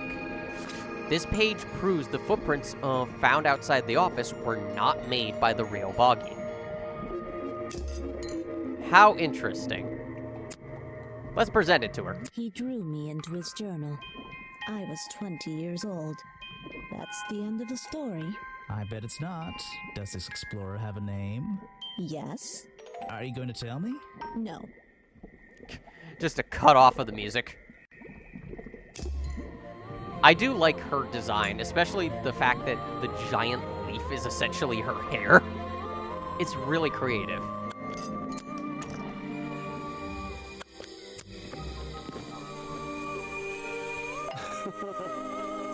Well, time to present things to Harper. The police file. He's dead, but he always knew what he was getting involved with. Well, that's ominous. The map. Why don't you show that to someone else? The Boggy Hat. I don't know everything, I'm afraid. The Flower Book. I can't help you with that one. Sorry. Boulder's File. Why don't you show... Nothing. The Swamp Juice. It's the most popular drink that I sell. In fact, a lot of it has disappeared from my stocks recently. The Bog Dog. It was Mr. Remington's favorite food. That strange green powder isn't supposed to be there. The Film Footage. I don't know everything. Nothing. The Curtain Piece. That's the same fabric from Mr. Remington's curtains. The Lockpick. I can't help you. Most of what we're missing is actually just from the crime scene in general. The Explorer's Journal. Why don't you show that? Nothing. And he'll have nothing to say to the missing page. I don't know everything. The costume designs. I can't help you. The headpiece. Why don't you show? The gloves. I don't know everything. The black leggings. I can't help. And the flippers. Why don't you? And now for the profiles. Sally. You have a lot of suspects on that list. Indeed I do. Echo. It's here a lot. I think he's been putting less effort into his protests recently. Which is a shame. I think it's an admirable cause. Do you talk to him much? Not really. Sometimes he likes to talk, just casual conversation. He asks how business is going and what everyone likes to eat, nothing of real importance. Interesting. What about you yourself, Harper? I don't know what to say. Yes, he has nothing to say about himself. Surprisingly. I don't know very much about them. Nothing about Vincent? Bobby? You have a lot of suspects on... Nothing. Lady Weybridge? I don't know what to say. Nothing. Agent Folder? I don't know very much about... Nothing. What about Boggy? Your prime suspect, am I correct? Well, technically, but I'm not even sure he's real. Don't worry about that. Real or not, the creature's the most important part of this mystery. Which one? The cartoon character or the real creature? Exactly. Oh, that was helpful. Mr. Remington. He was a friend for many years. If you have any questions about him or his belongings, I may be able to help you. And now let's challenge you. I was told Remington left the cafe looking ill last night. Since you seem to be completely in charge of all the food and drink around here, I'm afraid this is something I can't ignore. He was an old man. His health wasn't perfect. But I'm not arguing with you. I think it is suspicious. What do you think caused it? What do I think caused it? Could it perhaps be mustard?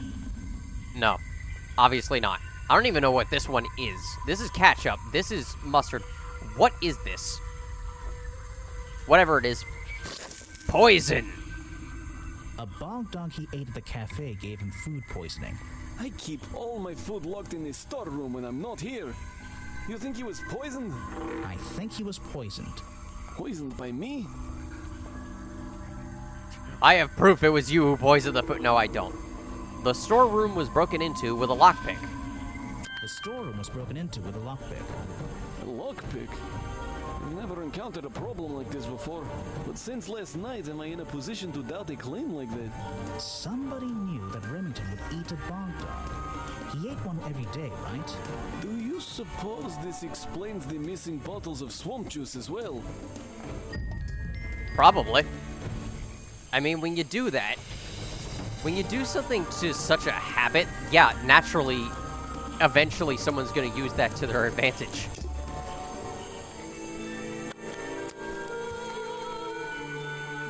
It's a humble gift shop wagon. No, Grimoire. Talking to Sally.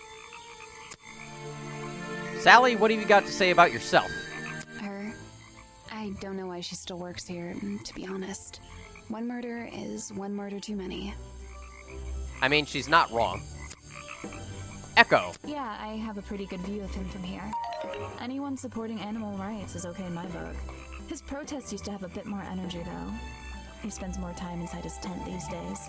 What's he doing in there? I'm happy to say, I don't know. There might be something I can ask Echo about. Echo spends less time holding the protest sign and more time in his tent. Echo spends less time holding the protest sign and more time in his tent. I wonder if Echo can tell me what he's been doing that's more important than his protest. So yes, you really do need to present profiles, not just evidence, in order to unlock these. And if I'm correct, I believe you do need to challenge everyone before you can actually solve the mystery. Harper. Is that your new friend? Sweet. What about Vincent Vanderpeer? I really don't know what to tell you. Bobby. Is that one of the other suspects? They're more suspicious than me. Let's agree on that. Lady Weybridge. Is that your new friend? Sweet. Nothing. Agent Folder. I really... Nothing. What about Boggy? I think the cartoon character is kind of dumb. What about the real creature? I've never met him. Me neither. What an inspiring reply, Grimoire. God. What about Remington? He made sure I always got paid, so I can't say anything bad about him. You can if you like. He won't hear you. You should have more respect for the dead. I know. They have a great dynamic. Police file. Is that one of your clues? It's nice. You can put it away now. I have no idea what that is. Well, it's a map. Obviously. The boggy hat. These hats look pretty stupid. Luckily, kids seem to like stupid stuff. You sell a lot of them? Yeah, they're pretty popular. You don't say. The flower book. Where are you keeping all this stuff?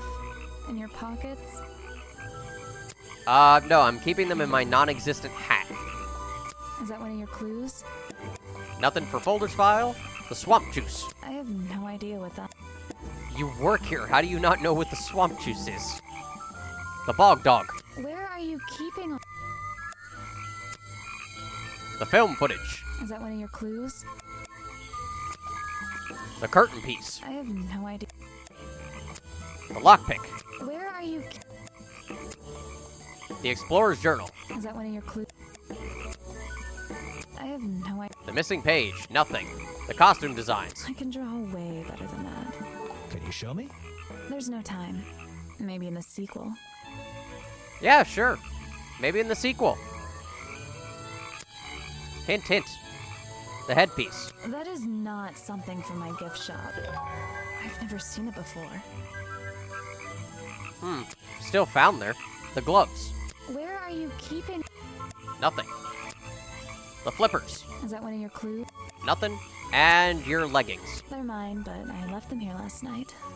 Now they're covered in slime, and I don't want to go near them.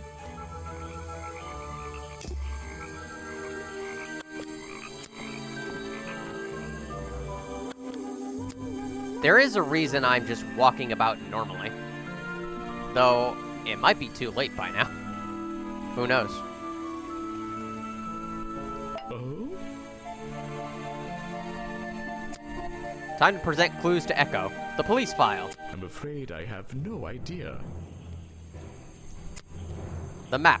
Show it to somebody else. Boggy's hat. No thanks, my friend. And that is all his generic responses. The flower book. I'm afraid. The folders file. Show it to Swamp juice. No thanks, my Bog dog. I'm afraid. Film footage. Show it to Curtain piece. No thanks, my Lockpick. I'm afraid. Explorer's journal. This is the journal, correct? The one that man left here 60 years ago? You seem a little unsure of the details. Shouldn't you have read up on all this stuff? Forgive me. It's hard for me to get the image of Boggy as the lovable cartoon character out of my mind. He's just so iconic. Did you know, in 1973, But you're protesting to protect the real swamp creature. The cartoon character is just some commercial byproduct, right? Yes, of course. You sounded a bit unsure there. I wonder why. Show it to Nothing about the missing page. What about the costume designs? No thanks, my friend. Really? Nothing to say? From such an established artist such as yourself. The headpiece. I'm afraid I have no... Nothing. The gloves. Show it to The black leggings. No thanks, my friend. I mean, you'd fit great in these, probably. The flippers. I'm afraid And nothing. Now for the profiles. Sally. You're asking the wrong person. Mr. Harper. He seems like a good person. He even sympathizes with my cause. He agrees with your protest? But he works here, right? And he was friends with Remington. I think that was the only reason he worked here. Maybe he'll see the light now and leave the swamp behind him.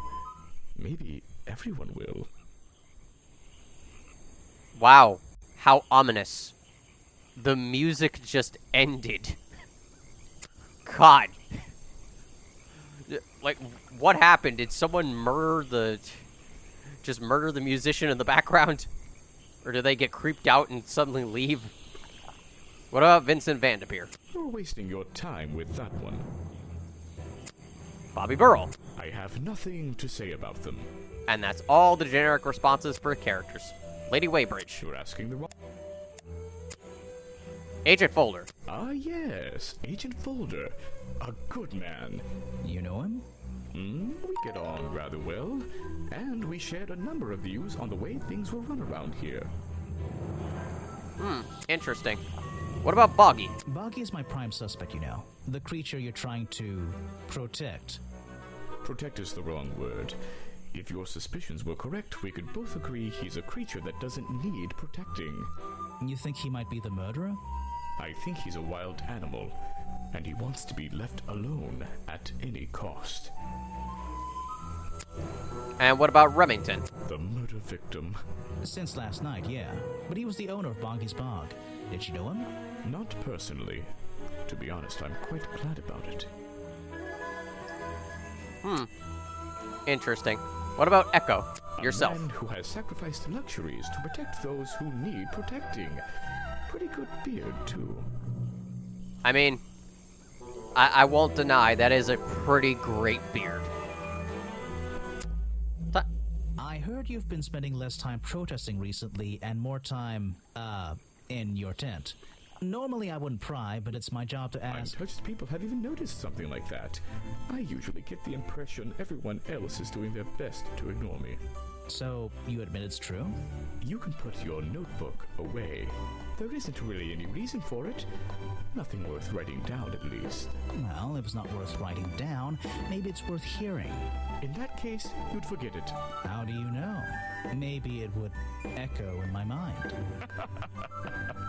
Look, if you take a guess and get it right, I promise not to deny it. Let's work out why Echo was hidden away in his tent. Notebook time. Why has Echo been hidden away in his tent?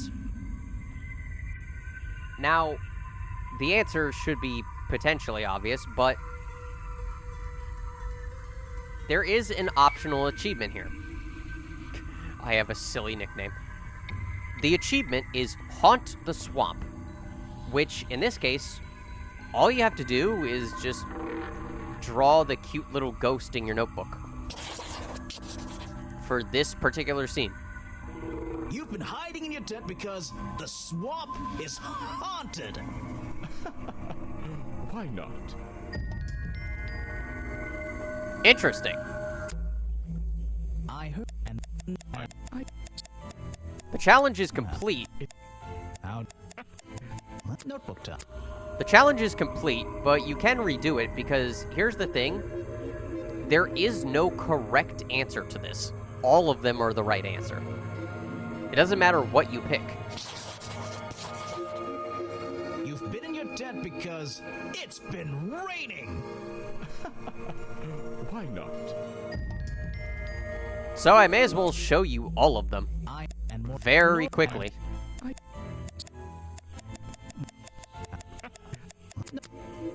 Just very quickly go through all of them because it'll only take a few seconds.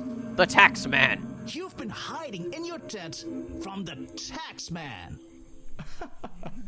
Why not?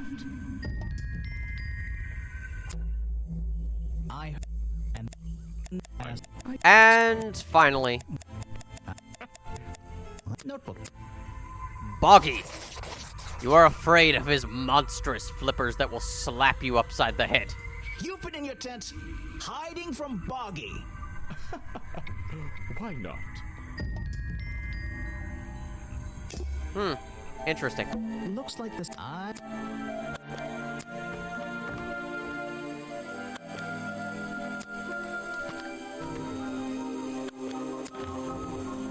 Let's confront Agent Folder. So,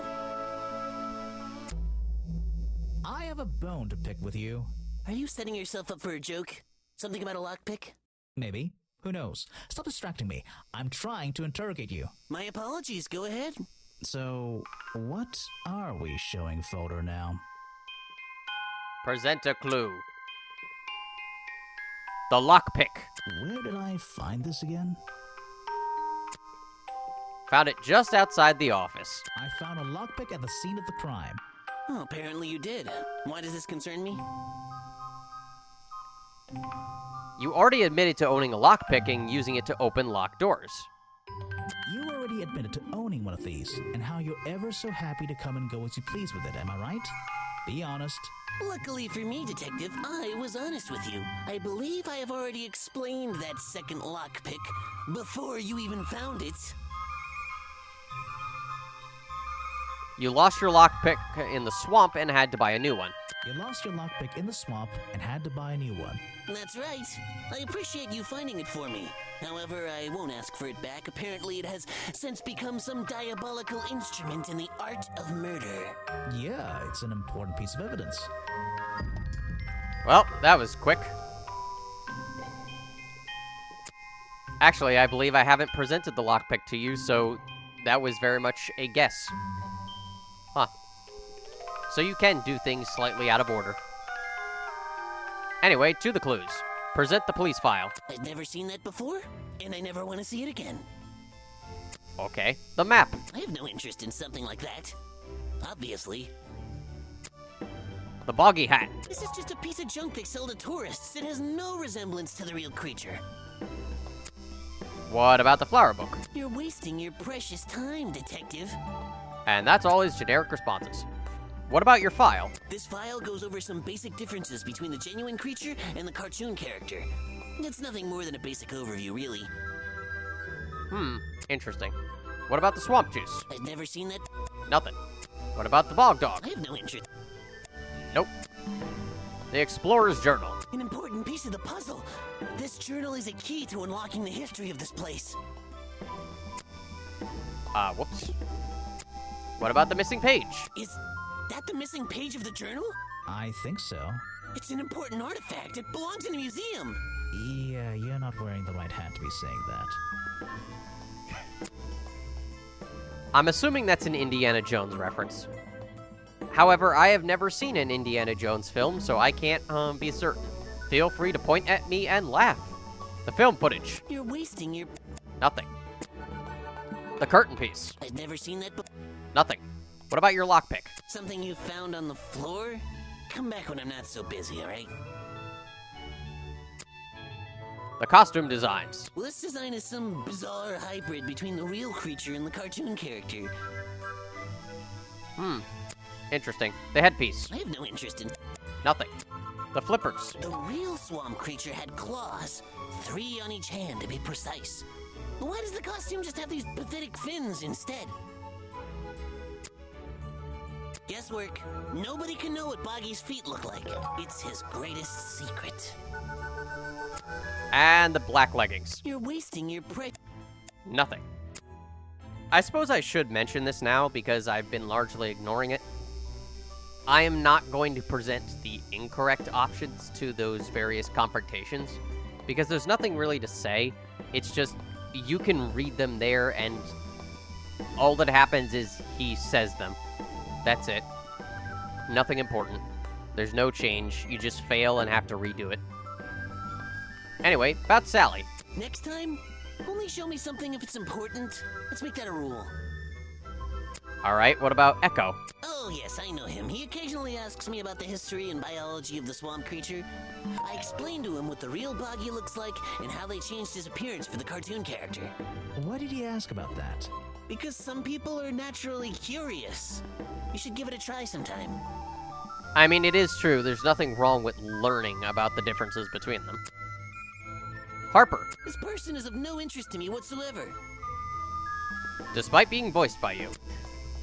Vincent Van de Peer. If I cared about that person, I would know everything I need to know already.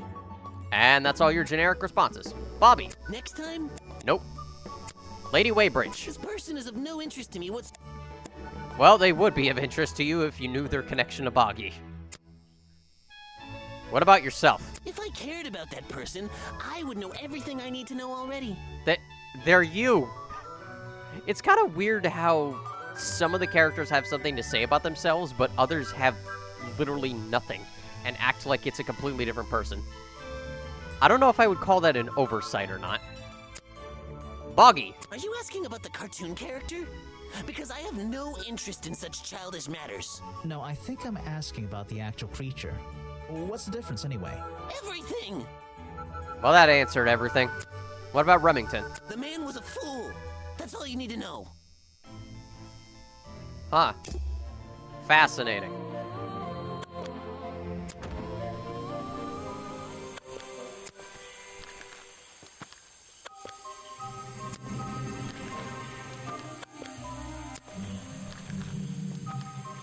Ah!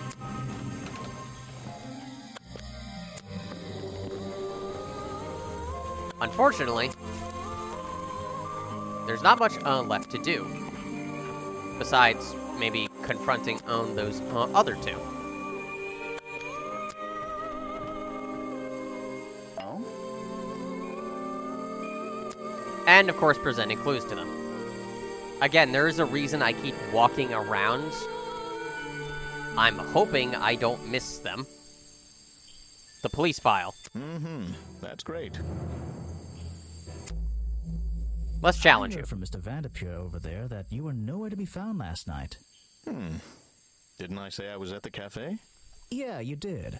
But your director needed you for some filming, and he couldn't find you. What were you doing that was so important? Well, let's see. After I ate, I had to walk around the swamp. I didn't have my camera, so I was free to stretch my legs for once. Where was your camera? Don't you carry it around with you all the time? No, not all the time. You left it with Vanderpeer, and he used it instead. You left it with Vanderpeer, and he used it instead that night. That's right, he was looking after that camera. So I went for a late-night stroll. This place is beautiful in the evenings. You just walked around? You didn't do anything? Didn't see anyone? Well, I can't say that. I have various ways to pass the time, you know. You got lost in the swamp and were trying to get out. You were collecting samples of swamp water. No, Vanderpeer said you had a hobby on the side. Vanderpeer said you had a hobby on the side. Is that what he said? Well, yes, he's right. I brought 2 cameras with me when I came here. I left my video camera, yes, but I have another one. It's much smaller, and it only takes black and white photographs. You know the kind I mean? A really old one? Yes, I suppose so. I've always enjoyed traditional photography, and this place is a wonderful opportunity to take some pictures of a natural environment. So, you were having some time off to take black and white photographs? For fun? Only one photograph. You have to be disciplined when you're not using a digital camera. Can I see it? Of course. I took it near the woods at the back of the swamp. It's quite an interesting shot, but the light qualities weren't perfect. Here we are. Feel free to take a look. Wait, what? This is a photo? I haven't developed it yet. I only took it last night. Just brush the developing fluid over the photo to reveal the image. Just touch the photo to use the developing chemical on it. That's science! What? Is that Boggy? The swamp creature just standing in the water? It could be. Personally, I'm not convinced, but I'll let you decide for yourself. Well, that's helpful. A blurry photograph taken by Bobby Burrell shortly before the murder. It shows something that looks like Boggy in the woods at the back of the swamp. The being in the photo seems to have long legs. Interesting. Back to the evidence. The map. I'm sorry, I have not seen that before. Boggy hat. What is it? Some evidence from last night's murder? And that's all your generic responses. The flower book. That's great.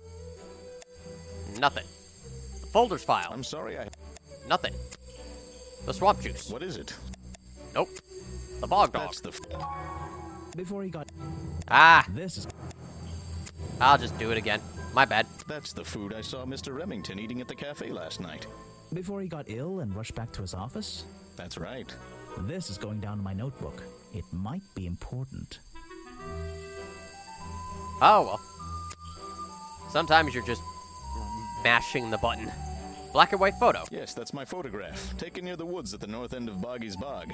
Have you tried looking there? I mean, I could try. Film footage. Vincent's work, I see. I'm glad he knows how to use the camera at least. What do you think all those noises are? Well, judging by the time this was recorded, I'd be able to make a pretty good guess. The curtain piece. That's... Nothing. The lockpick. I'm sorry, I have not... Nothing. The explorer's journal. What is it? Some... Nothing. And probably nothing to the missing page. The costume designs. I'm sorry, I have not... Nothing. The headpiece. What is it? Nothing. The gloves. Nothing. The leggings. I'm sorry, I have not... Nothing. And the flippers. What is it? Nothing. Evidence? Now for the profiles. Sally Spears. Try showing it to somebody different. Echo. I really don't have an opinion. My apologies. Mr. Harper. You should ask someone else. And that's all your generic responses. Vincent Vanderpeer. The famous director, and my friend. What about yourself? A prolific cameraman with exceptional skills at carrying heavy equipment. I mean, yeah, you do seem like a pretty decent guy. And definitely good at handling the camera, based on that photo. Try showing it to... Nothing to Lady Weybridge, probably nothing to Agent Folder. I really don't... Yep. What about Boggy? You should ask someone. Or Remington? Try showing it to somebody. Are we really talking about a swamp creature here?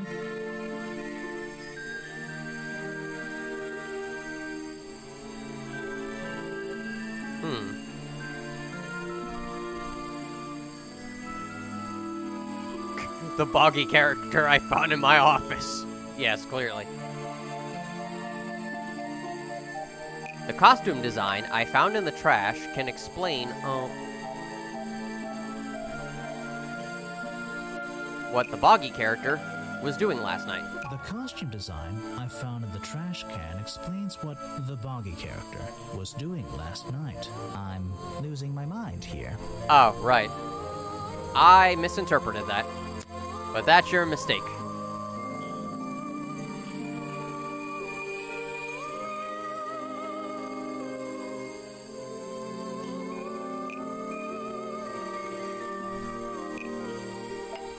The costume design I found in the trash can explains what the swamp creature was doing last night. What is that supposed to mean?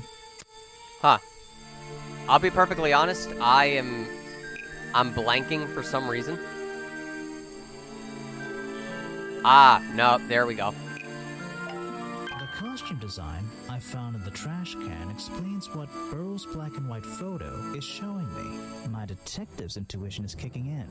That black and white photograph, I'm not sure I'm looking at the real Boggy here, and I think these designs I found in the trash can might be the answer. I'll ask around, see if anybody knows anything about this. Oh, and I should start looking for the costume itself. If I can find that, there'll be some pretty impressive evidence. Chapter 2, A Deadly Disguise. Oh, hi. I have something for you. Another gift already. Where are you keeping all this stuff? You don't even have pockets in that dress. I don't need a pocket to carry a key. What key? I don't know. You could try it on any door you like. Although, I recommend you try it on that office door. Remington's office? Well, gee, thanks. Yeah, I'll be perfectly honest, I'm kind of rushing to get this bit done, so my logic is occasionally off. That's great. May as well ask him about the Boggy costume while I'm here. I found these designs for a costume, a Boggy costume. The legendary swamp creature. Yeah, that's the one. But these are just a child's drawings, are they not? You think? Perhaps. It's difficult to tell. They're certainly not professional enough. One second. Oh, hi! There you are. What's up? Oh! Aha! The great detective returns. Did you run out of ideas? Need a little push in the right direction? No need to push me, but the direction would help. No need to push me, but the direction would help. Like it or not, I'm here to help you. I get it. You give me a map, then you magically disappear and hide behind a tree for an hour. You want me to be impressed? Did you talk to all the suspects yet? I'm working on it. You can't rush these things, you know. Have you noticed anything unusual? I notice that this is going to take longer than I originally planned, and I'm getting the feeling that I wasn't wrong about this tourist attraction. What do you mean? I had a hard time believing there could be a place like this here in a dark corner of a swamp. It didn't make sense, and it still doesn't. Some things don't make sense straight away. You need to look a little closer. At what? The mud? The water? The trees? Nope. They've been here for years, and they're not to blame. They belong here. She's gone again. Hiding in a bush, no doubt. I wonder if she'll ever tell me something I can actually understand. Interesting. What's this? Looks like the stuff in the water has been moved around recently. How interesting. Maybe if I reposition them, I'll find a clue. Oh. Right. This one. So... this is probably the one puzzle I'm not, like, a big fan of. So, let's get some of this stuff out of the way. You have to specifically alter this a bit to basically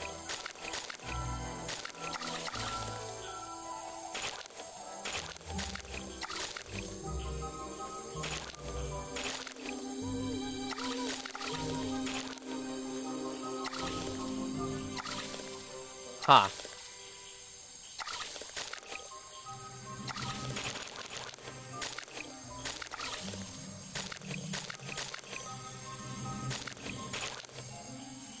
You know what? I will be right back because I've never been great at these type of puzzles.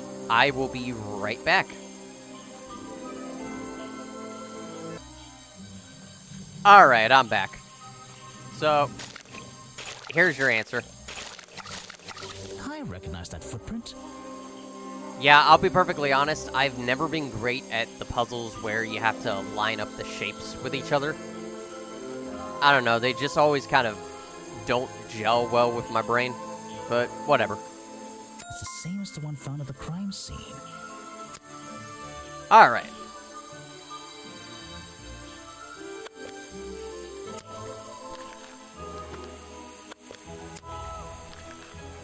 Ah. This is why the map is a good thing.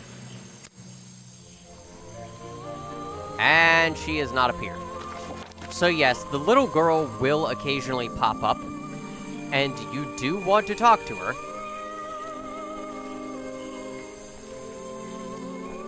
But first off, let's just ask everyone about the costume. Someone made a costume to look like the creature. They must have known it would get a reaction for sure. But I wonder if they planned things to go this far. When you're finished theorizing, I was going to show you these sketches I found in a trash can right next to your cafe. It does seem like someone was designing a costume. A disguise, perhaps. I don't know. Try to think why somebody would do such a thing. I don't know. What could they achieve with it? I don't know. Not yet.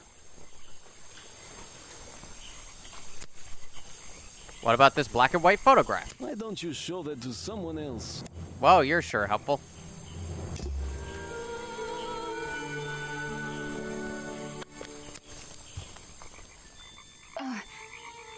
Hey, Sally, you have anything to say about the black and white photo?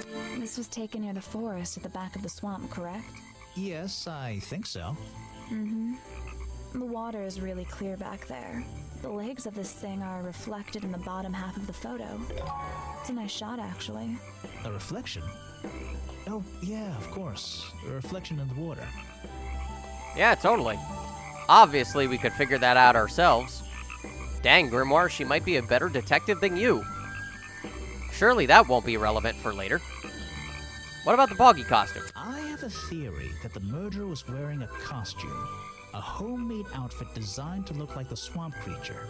I've never seen anything so ridiculous. You've never seen me in that. I know it's not exactly the latest fashion, but... No, you'd never see me in that. It would cover me up entirely. That's the point of a disguise? Look, detective. When you have legs like mine, you don't want to be wearing disguises. Is that why you always wear those black leggings? You've only just met me and you're making assumptions about what I always wear. And making assumptions is the fun part of being a detective. Well, you're right. I always wear these. God, they really do have a great dynamic.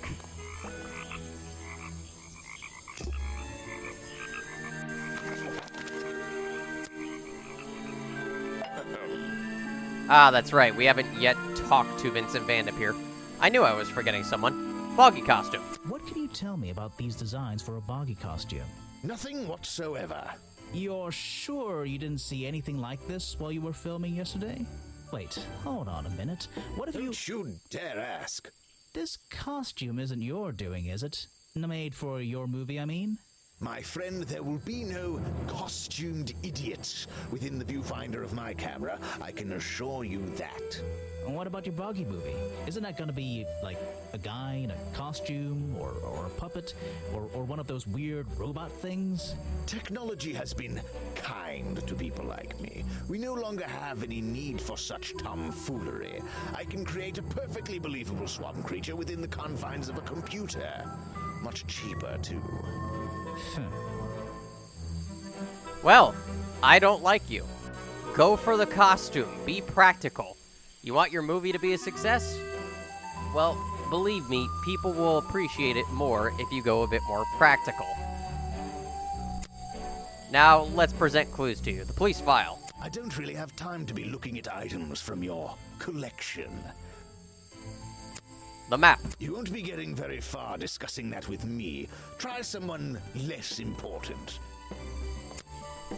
Boggy hat. If you want an autograph, a plain sheet of paper will suffice, thank you. The flower book. I don't really have... Nothing. You won't be Nothing from folders file. The swamp juice. If you want an autograph... Nothing. You can't autograph liquid. I don't know what you're talking about. You could certainly try. I don't think you'll find much success. The bog dog. I don't really have... Nothing. The black and white photo. He's a talented man, that Burl. Sometimes I wonder if he'd be better off pursuing his photography full-time, you know? I mean, he might be. But I think he sticks with you out of loyalty. Film footage. I don't know if it's any use to you at all. I'll film again tonight and try to get a version without all those bizarre noises in the background. I mean, the noises were helpful, so please don't do that. The curtain piece. You won't be getting... Nothing. The lockpick. If you want an auto... Nothing. The journal. I don't really have... Nothing. You would think the journal would be very helpful to you considering you're making a boggy movie. You won't be getting very far. Nothing about the missing page. The costume designs. If you want an autograph... Nothing. The headpiece. I don't really have... Nothing. The gloves. You won't be... Nothing. If you want... Nothing to the leggings and probably nothing to the flippers. I don't really have... Yep. What about profiles? Sally. You want me to sign a photograph for you? No. Echo. I'm a busy man, and this doesn't look like it's worth my time. Harper. I simply don't have time to help you with this. And that's all the generic responses. What about yourself? The world's premier director. The king of wit and whimsy. You met him? You're a lucky man. Wow. So humble. What about Bobby? He's been working with me for a number of years. A real expert, of course. Oh, okay. Nothing to say about Lady Weybridge, probably, or Agent Folder. You want me to sign it? Yep. Yep. What about Boggy himself? Ah, yes. The reason we're all here, of course. Not me. Isn't he your prime suspect? Well, officially, yeah, but I mean... What an amazing creature. No one has seen him for 60 years and he still manages to get accused of murder. Incredible. Yeah. It's kind of a shame. What about Remington? Now there's a man who could handle himself. I'm not so sure. Well, apart from yesterday, that was just a one-off, wasn't it? For him, I think so, yes. That was just a one-off. He's dead. I think that was the only one-off he'll have. Anyway, about your challenge. I heard this isn't the first time you've tried to film here. Where? In the swamp? What are you talking about? Remington has denied you filming permission in the past. Remington has denied you the filming permission in the past. Oh, that? Nothing but the natural process of being in a profession like mine. Every situation simply requires the right approach before the gears start turning smoothly. You understand, I'm sure. Why did Remington not want you filming here? And why did he change his mind? It wasn't even up to him.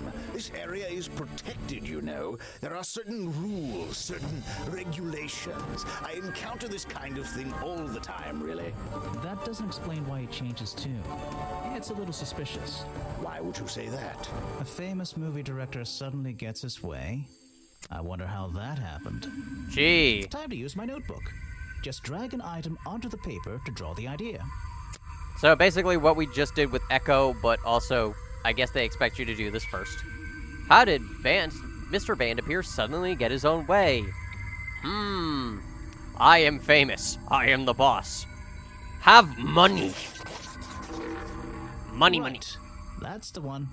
Money, money, money, money, money, money. I think you bribed Remington to get the filming rights. Well, bribe is a strong word. It was just a little arrangement between friends. Nothing worth getting upset about. I simply promised him a cut of my next movie's profits. It made sense, since he owned the area anyway. Just a favor for a favor. So you would have owed him money? Only a small percentage, simply out of courtesy. And not for a long time, either. Well, that was helpful. And with all that said, have you popped up yet? The answer is no. So, back to outside the office. Even though I have the key, this might not be as simple as I'd hoped. Well, yeah, she did give us the key. Time to explore. This door has 2 keyholes. So, which key should I use in each one? Well, this is interesting. As for which keys it is, honestly, it is legitimately just trial and error, this puzzle. Well, maybe.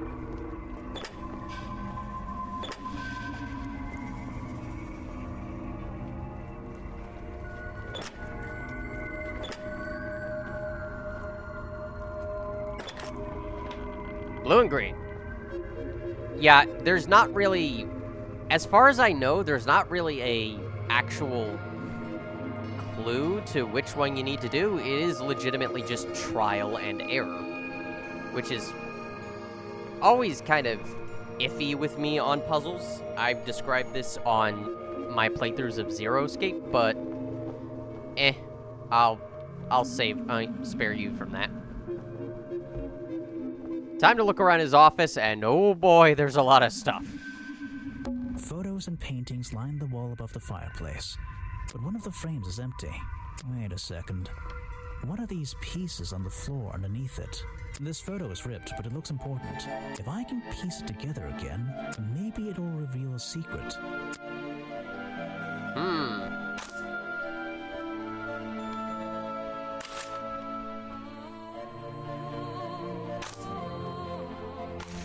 Let's try and get most of these pieces out of the way first.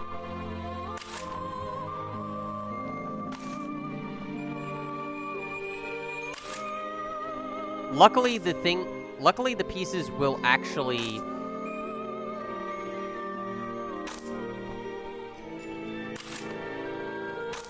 The pieces will stick together once you actually bring them close enough together. Like so. And suddenly, this becomes a lot easier.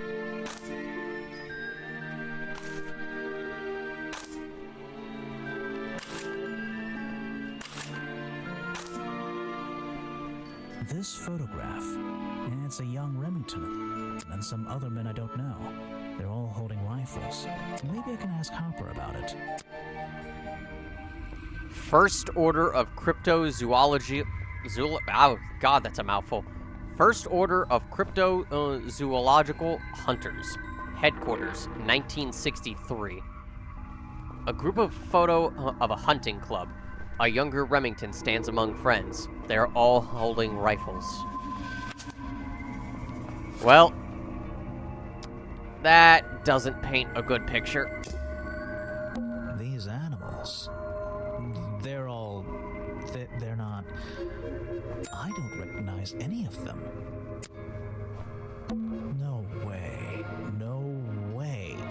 this a werewolf?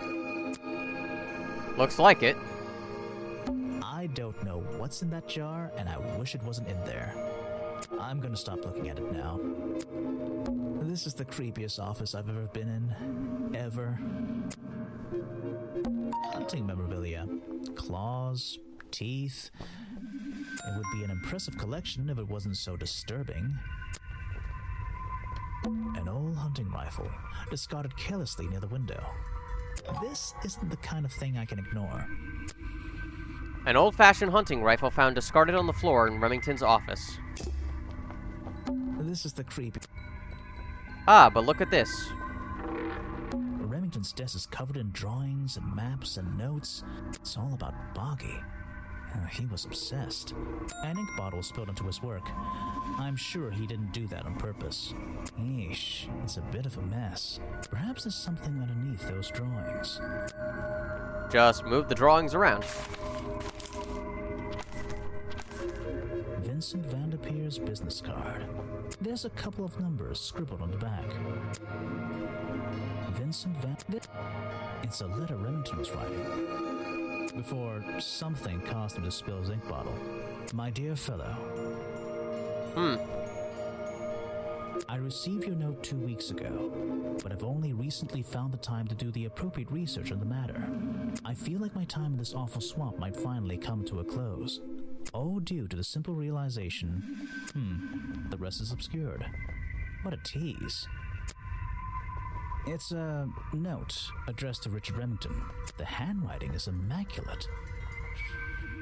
Richard, our man of the world. A little help is in order. What does that look like down there? Almost looks like a little bug. It's kind of golden colored. How about that? We're worried that the efforts regarding our elusive little friend might be in vain. Send word when you can. The letter is signed FF. And attached is a blurry little picture. It's some kind of metallic insect. The whole thing is a mystery. I have no idea. How interesting. There's a map of the swamp lying on the desk. It's been annotated in a few places. So, for exploring this desk, you get the achievement Mystery for Tomorrow, as long as you read the letters on the desk. It is not... I'm actually not sure if it's required to read these, so it might be a missable achievement. Worth pointing out. There's a map of the swamp. It's a letter whatever I feel. Oh, and nothing to say. But yeah, we're probably not getting answers to that right now. The open window looks over the wooden planks outside. Oh, and on one side, a part of the curtain has been ripped off. The open window... There are signs of a struggle between the desk and the window. Huh. Interesting. Something happened here. These animals... Oh, and would you look at that? It's a sharp metal poker for a fireplace, hidden in the shadows. Something about those 3 prongs. I feel like I just stumbled across an incredibly important piece of evidence. A fireplace poker hidden in Remington's office. It has 3 small prongs on the end. There is a small amount of dried blood on the tips of the prongs. Covered in a strange liquid slime, the 3 prongs match up with Remington's wounds. Could this be the murder weapon? Have I uncovered a secret in here?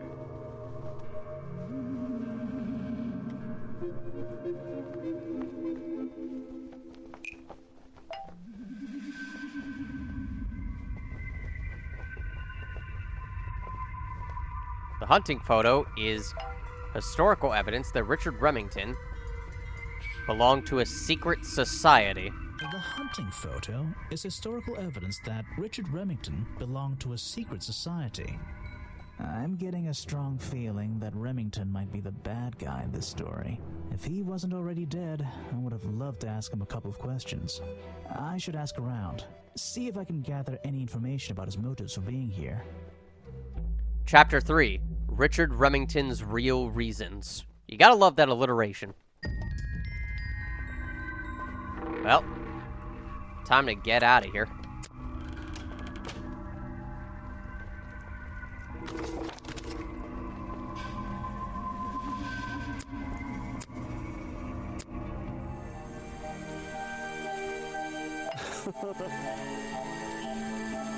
So, Harper, what do you know about Richard Remington? You said you knew Remington? He and I knew each other for a long time. I came to work at his tourist attraction in the early days, when he needed help. Well, what kept you here? I know most people wouldn't want to work in a place like this. I actually like it here, so I was happy to oblige. You might like it, but I still don't see why anyone would build a tourist attraction here. Mr. Remington has his reasons. He probably had several. I don't presume to know what they all were. Even though we were friends, he had some secrets, some hobbies, that I was happy to let him keep secret. Secrets? Hobbies? A secret hobby? He was a man with a dream, I can tell you that much. How interesting. May I present you with some clues? Because we have almost all of them now. The hunting rifle. That's Mr. Remington's old hunting rifle. He usually keeps it around. For whatever reason, he was very fond of that thing. Looks like it was fired recently. What about this fireplace poker? It's Mr. Remington's fireplace poker. This slime on the handle. It's familiar for some reason. And the hunting photo. One of Mr. Remington's secrets. I never wanted to know the details, but these men travel the world, seeking mysterious animals to hunt. They consider myths and legends to be the ultimate prey. How nice.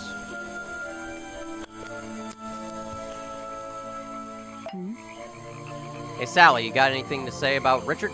So what can you tell me about your relationship with Richard Remington? I didn't have one. I think I spoke to him twice, ever. He usually seemed really busy, but more like preoccupied. Preoccupied? Like he was thinking about something else? Something that wasn't this tourist attraction? Who can say? What do old men think about? What? Are you implying that I know the answer to that? I mean, come on, he's not... Well, actually, we don't know how old Grimoire is. So who knows? What about the hunting rifle? I have no idea. Nothing. The fireplace poker? Where are you? Nothing. The hunting photo? Is that one of your clues? Nothing. Well, we can move on. Hi. You again. Ready with some cryptic advice, no doubt? Don't let them take him. Who? The murderer? That's my job. I gotta make sure that they... No, the creature. Don't take him away. This place is his home. Oh, Boggy. Hey, don't worry. I didn't really believe he could be, responsible for this mess. You didn't? Well, no.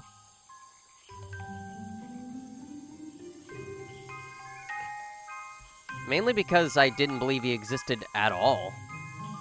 Well, no. Yeah. Mainly because I didn't believe he existed at all. So, he won't get in trouble? You won't have to leave? Well, he's been out here for what, 60 years, hasn't he? And stayed out of trouble for that long. I have a feeling some detective isn't going to change all that in one day. Well, in that case, he says... Thank you. Well, that was appropriately creepy.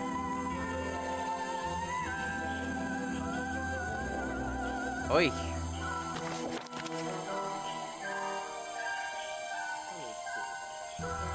So, aside from the 2 pieces of dialogue for her, the alternate pieces, which I guess I'll show you here. Okay. So aside from that, the little girl does have an achievement tied to her. Which is called, Who is that little girl?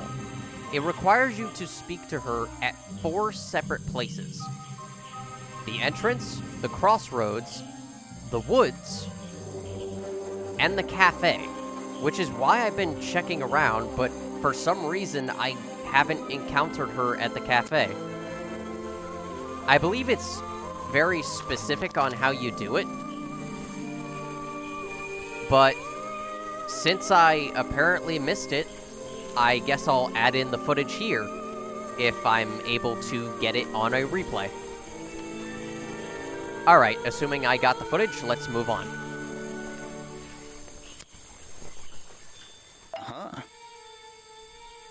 Alright, what have you guys got to say about Richard Remington and the remaining evidence? You saw Remington last night, but had you met him before? Did you know him? I've never really spoken with him, but we've come into contact a few times. Vincent likes to handle that kind of work, and I like to let him. What do you think of this place? The tourist attraction, I mean. I can't say I like the idea of a natural area like this becoming commercialized. I know. I just can't understand why anyone would even try. I think Mr. Remington had his reasons. He looked like a man with a couple of secrets. Like what? I have no idea. If I knew, they wouldn't be secrets. I mean, he's not wrong. What is it? Nothing to say about the rifle, Mm-hmm. nothing to say about the fireplace poker, and probably nothing to say about the photo. I'm sorry I have not. Yep. Alright, Vincent, what about you? You won't be getting very far. Nothing about the rifle, If you want to know, nothing about the poker, and probably nothing about the photo. I don't really have time. Yep. Alright, what about Remington? I suppose you've met with our murder victim, Richard Remington. Yes, I've been in and out of this place for a while now. Naturally, I've crossed paths with Remington a number of times. Good value, that one. A real raconteur, you know. You liked him? So far, I'm getting the impression he wasn't the most popular guy around here. Well, that much is clear, isn't it? The man obviously slipped up somewhere, made an enemy or two, and bam, that's that. You just can't be too careful, can you? Yeah, I think he did have an enemy or two. Or three. But you liked him. I respected him. Good head on his shoulders. Good business sense, that man. He understood how to make things work for him. Well, yeah, I guess you would. Agent Folder, what do you got to say? About the clues. You're wasting your precious... Nothing about the rifle? I've never seen that. Nothing about the, fireplace poker? What about the black and white photo? Actually, this is a classic example of a cryptid photograph. What's a cryptid? A creature unknown to science. Look at the slight blurring in this photo, the murky exposure.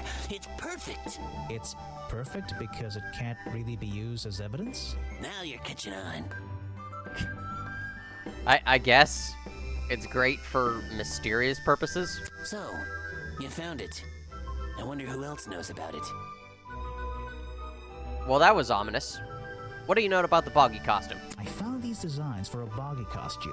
Oh, some ridiculous new merchandise for tourists to waste their money on. No, I believe the murderer was dressed like this last night when they attacked Remington. If they were trying to scare him out of the swamp, they should have spent more time making an accurate design. What do you mean? Well, this design is some bizarre hybrid between the real creature and the cartoon character. It simply hasn't been researched properly. What's wrong with it? Well, those flippers? Pure guesswork. Nothing but foolish imagination. Nobody knows what Boggy's feet look like. No footprint has ever been recorded. So tell me, Special Agent Folder, how would you do a better job researching it if nothing has ever been recorded? Oh, well, that's... You know, I mean, it's all a matter of taking the time to... It's just that... But there's no way anyone would believe... Nothing but foolishness. Really put him on the spot there. What can you tell me about your relationship with Richard Remington? We didn't really have one, and now we definitely don't have one. But look, all I can say is that he was a coward who enjoyed watering down history for his own benefit. What does that mean? It means there are some chapters of this swamp's history that he never wanted anyone to know about. Did he like you sniffing around this museum all the time? I don't think he knew, to be honest. And even if he did, there's nothing he could have done about it. He has no right to this building. He knows that. We both know that. Why not? It was part of his tourist attraction, wasn't it? No, it wasn't. Well, that ended on a dark note.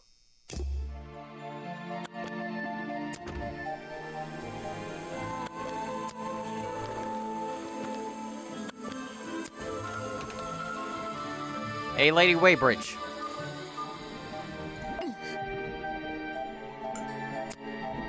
What can you tell me about the hunting rifle? If you bring me something, Nothing. What about the photo? you can put that. Nothing. What about the hunting photo? I recognize some of those men. Unfortunately, they've hunted in the swamp before. Before it became a protected area? Before that, yes. And one of them after that. Gee, I wonder who. Well, the fireplace poker. Let's see. First, then. I think you know by now. And now, we...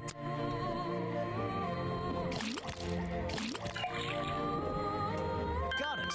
Now I'll write it down. The swamp slime. It's all the same. It's the exact same liquid again. There's something about that green slime.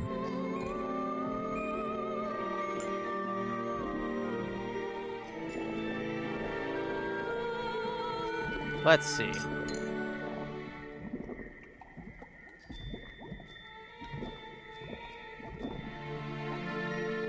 The fireplace poker found at the crime scene and Sally's legs. Yes, clearly Sally's legs. No, the black leggings are covered in the same swamp slime. The fireplace poker found at the crime scene and the black leggings are covered in the same swamp slime. Sally's leggings. They link her with the crime scene. I'll have to ask her about it. What do you know about the boggy costume? I found these designs for a boggy costume. Do you know anything about them? You're asking me because you can tell I'm experienced with needlecraft and sew my own clothes? No, but that's a good reason. Let's go with that. Well, these designs look like they should have stayed where they were. In the trash? On paper. Oh, how come? Whoever drew them didn't really know what they were doing. You would have done it differently? Of course. I am a seamstress. There was a time when I considered sewing my craft, my livelihood. Really? When Richard Remington arrived in the swamp years ago, I offered him some of my handmade fabric as a peace offering. I don't think he cared much for it. Most likely he threw it away. A pointless gift from some strange woman. Well, how nice. What do you feel about Richard Remington himself? You've been here so long, you must have crossed paths with Remington a few times. What did you think of him? That man was a threat to the swamp. We'll be better off without him. Hopefully the curtain will fall on his little tourist attraction as well. Better off? With a killer on the loose now? There have been murderers loose in the swamp before. What are you talking about? In my time here, I've seen the swamp invaded by men. By hunters. Several times. They're relentless. What were they hunting? Take a guess. What about Boggy? Is that why no one has seen him in 60 years? They always fell short of their ultimate goal. That just meant they came back again and again, doing more harm each time. But this area is protected by law, right? It is now, but some men have no respect for laws, of any kind. They tried to get me to leave my home. I stood my ground. Obviously. But this whole area is a tourist attraction now. I doubt Remington would have allowed anyone to march into Boggy's Bog with a gun and start hunting down his main attraction. Unless the one who had the gun owned the attraction. Yeah, Remington's really not seeming like the good guy. At all.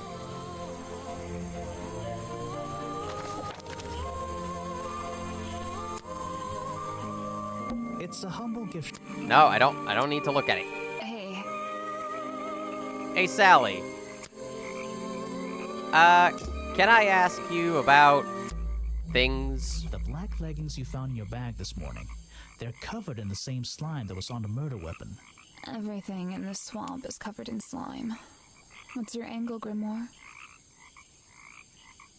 Your black leggings were part of the murderer's costume. Your black leggings were part of the murderer's costume. Costume? Is that why someone took them out of my bag last night?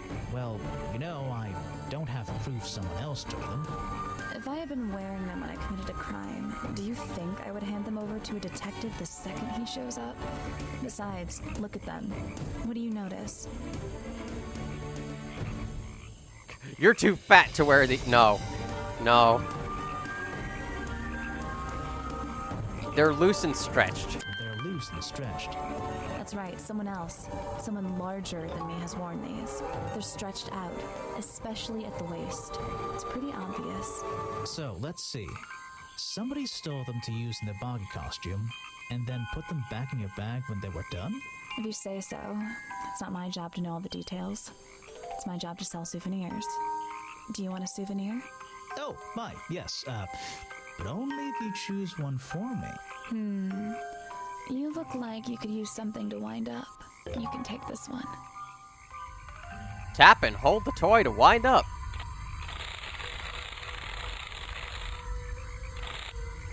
Release to let it go.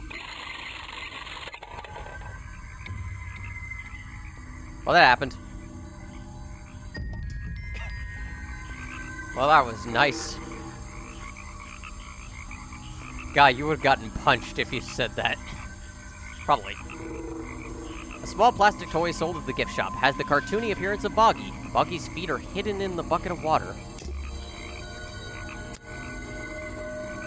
And with that, we have basically our final piece of evidence.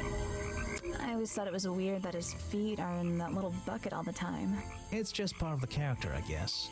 I'm surprised they don't sell some sort of boggy foot soaker. And that would be the one product I'd consider buying. Well, since we've talked to Sally the entire time, this is actually a good time to mention something I mentioned at the beginning. The fact that she shares the same name, or at least surname, as Jerry Spears from the original Newgrounds game. Here's the thing. According to the Detective Grimoire Wiki, the two of them are cousins.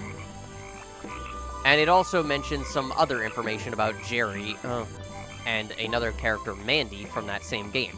The thing is, no discussion about them happens anywhere in this game. It cites it as having happened in this game, but as you've seen with everything I presented to her, she doesn't so much as mention them. So I have no idea what the Detective Grimoire Wiki is talking about. They do not cite a source besides the game, and it does not contain that information. Maybe someone just edited it for their own fan opinion. Moving on.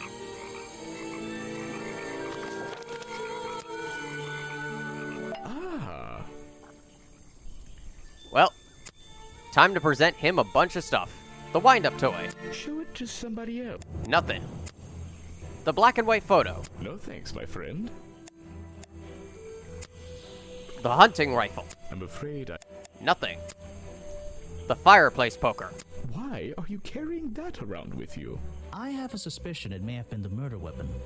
Really? I thought Remington was attacked by something with claws, wasn't he? Maybe. The hunting photo. What? You're not a bad detective. Well, I found the photo in Remington's office. It was ripped up, though. I think he was some kind He of... was a lot of things. Don't lose that picture. And show it to Mr. Harper before you leave. Well, that was certainly ominous.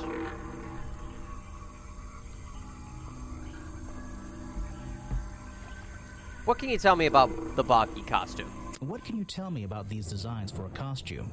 A boggy It's costume. Boggy. I must admit, I've been a fan of his before I ever came to the swamp. A fan? So you're interested in cryptozoology? Oh, no, I meant, well, Boggy has been in all kinds of cartoons and comic strips. He's one of the greatest characters of the last 100 years. I've got some comics in my tent. You really should see. He was only discovered 60 years ago. Oh, that's true. Well, I rounded up. But what about his costume? Have you seen anyone wearing it? I can honestly say I've never seen anyone wearing anything like that. And I'm a very observant person. How interesting. What about Remington? So, what did Mr. Remington think of you? I mean, protesting in the middle of a swamp every day. It wasn't his swamp.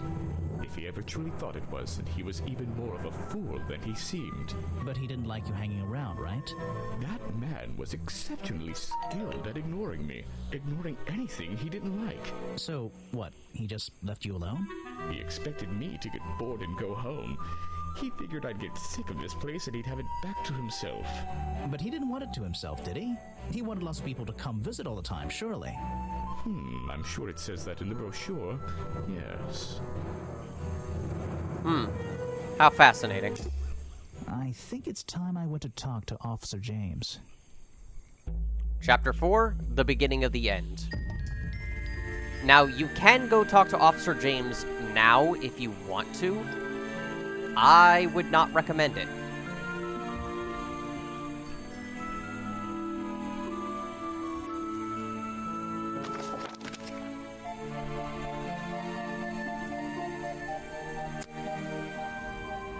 Don't you hate it when someone opens a damn garage door?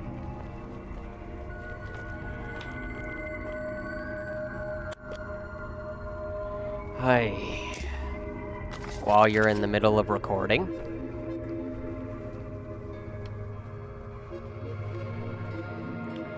Alright, after I've been thrown off by that. Some last things to do. Actually, God, that really threw me off, because I forgot to do something while we were here. I'm impressed someone... We have the boggy padlock here. And we have a code. Have you figured out what the code is?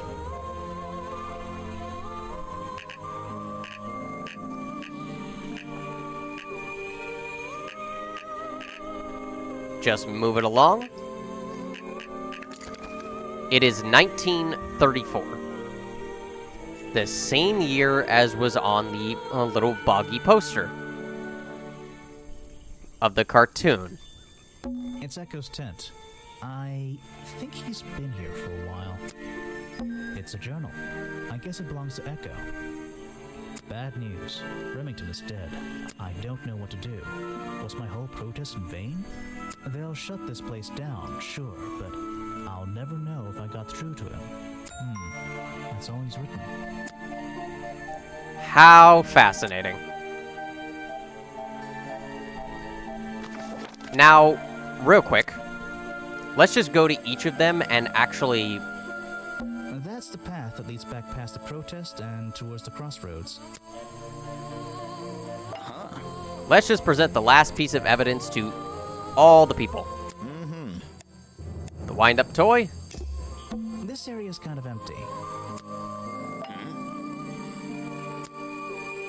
I don't really have... Which is not really going to be much of anything. Rocks sitting in the water like stepping stones. If that was...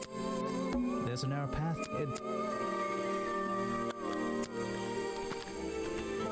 It's a stepping stone path that goes past the museum and into the woods. So glad I'm wearing my best shoes today. That museum is... Which... Is it...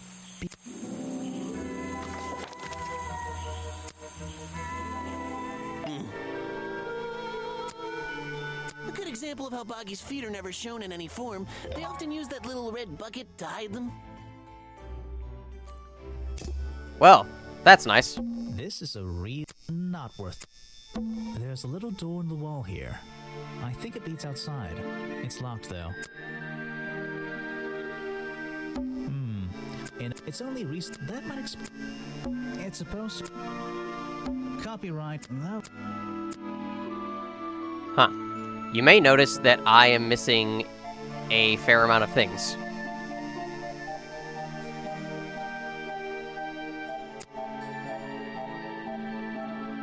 I'm missing some notes here for 100%. This is a way you can check this.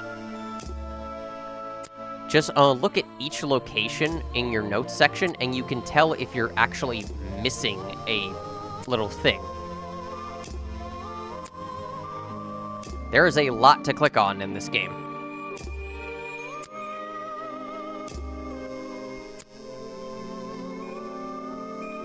At the crossroads. Huh.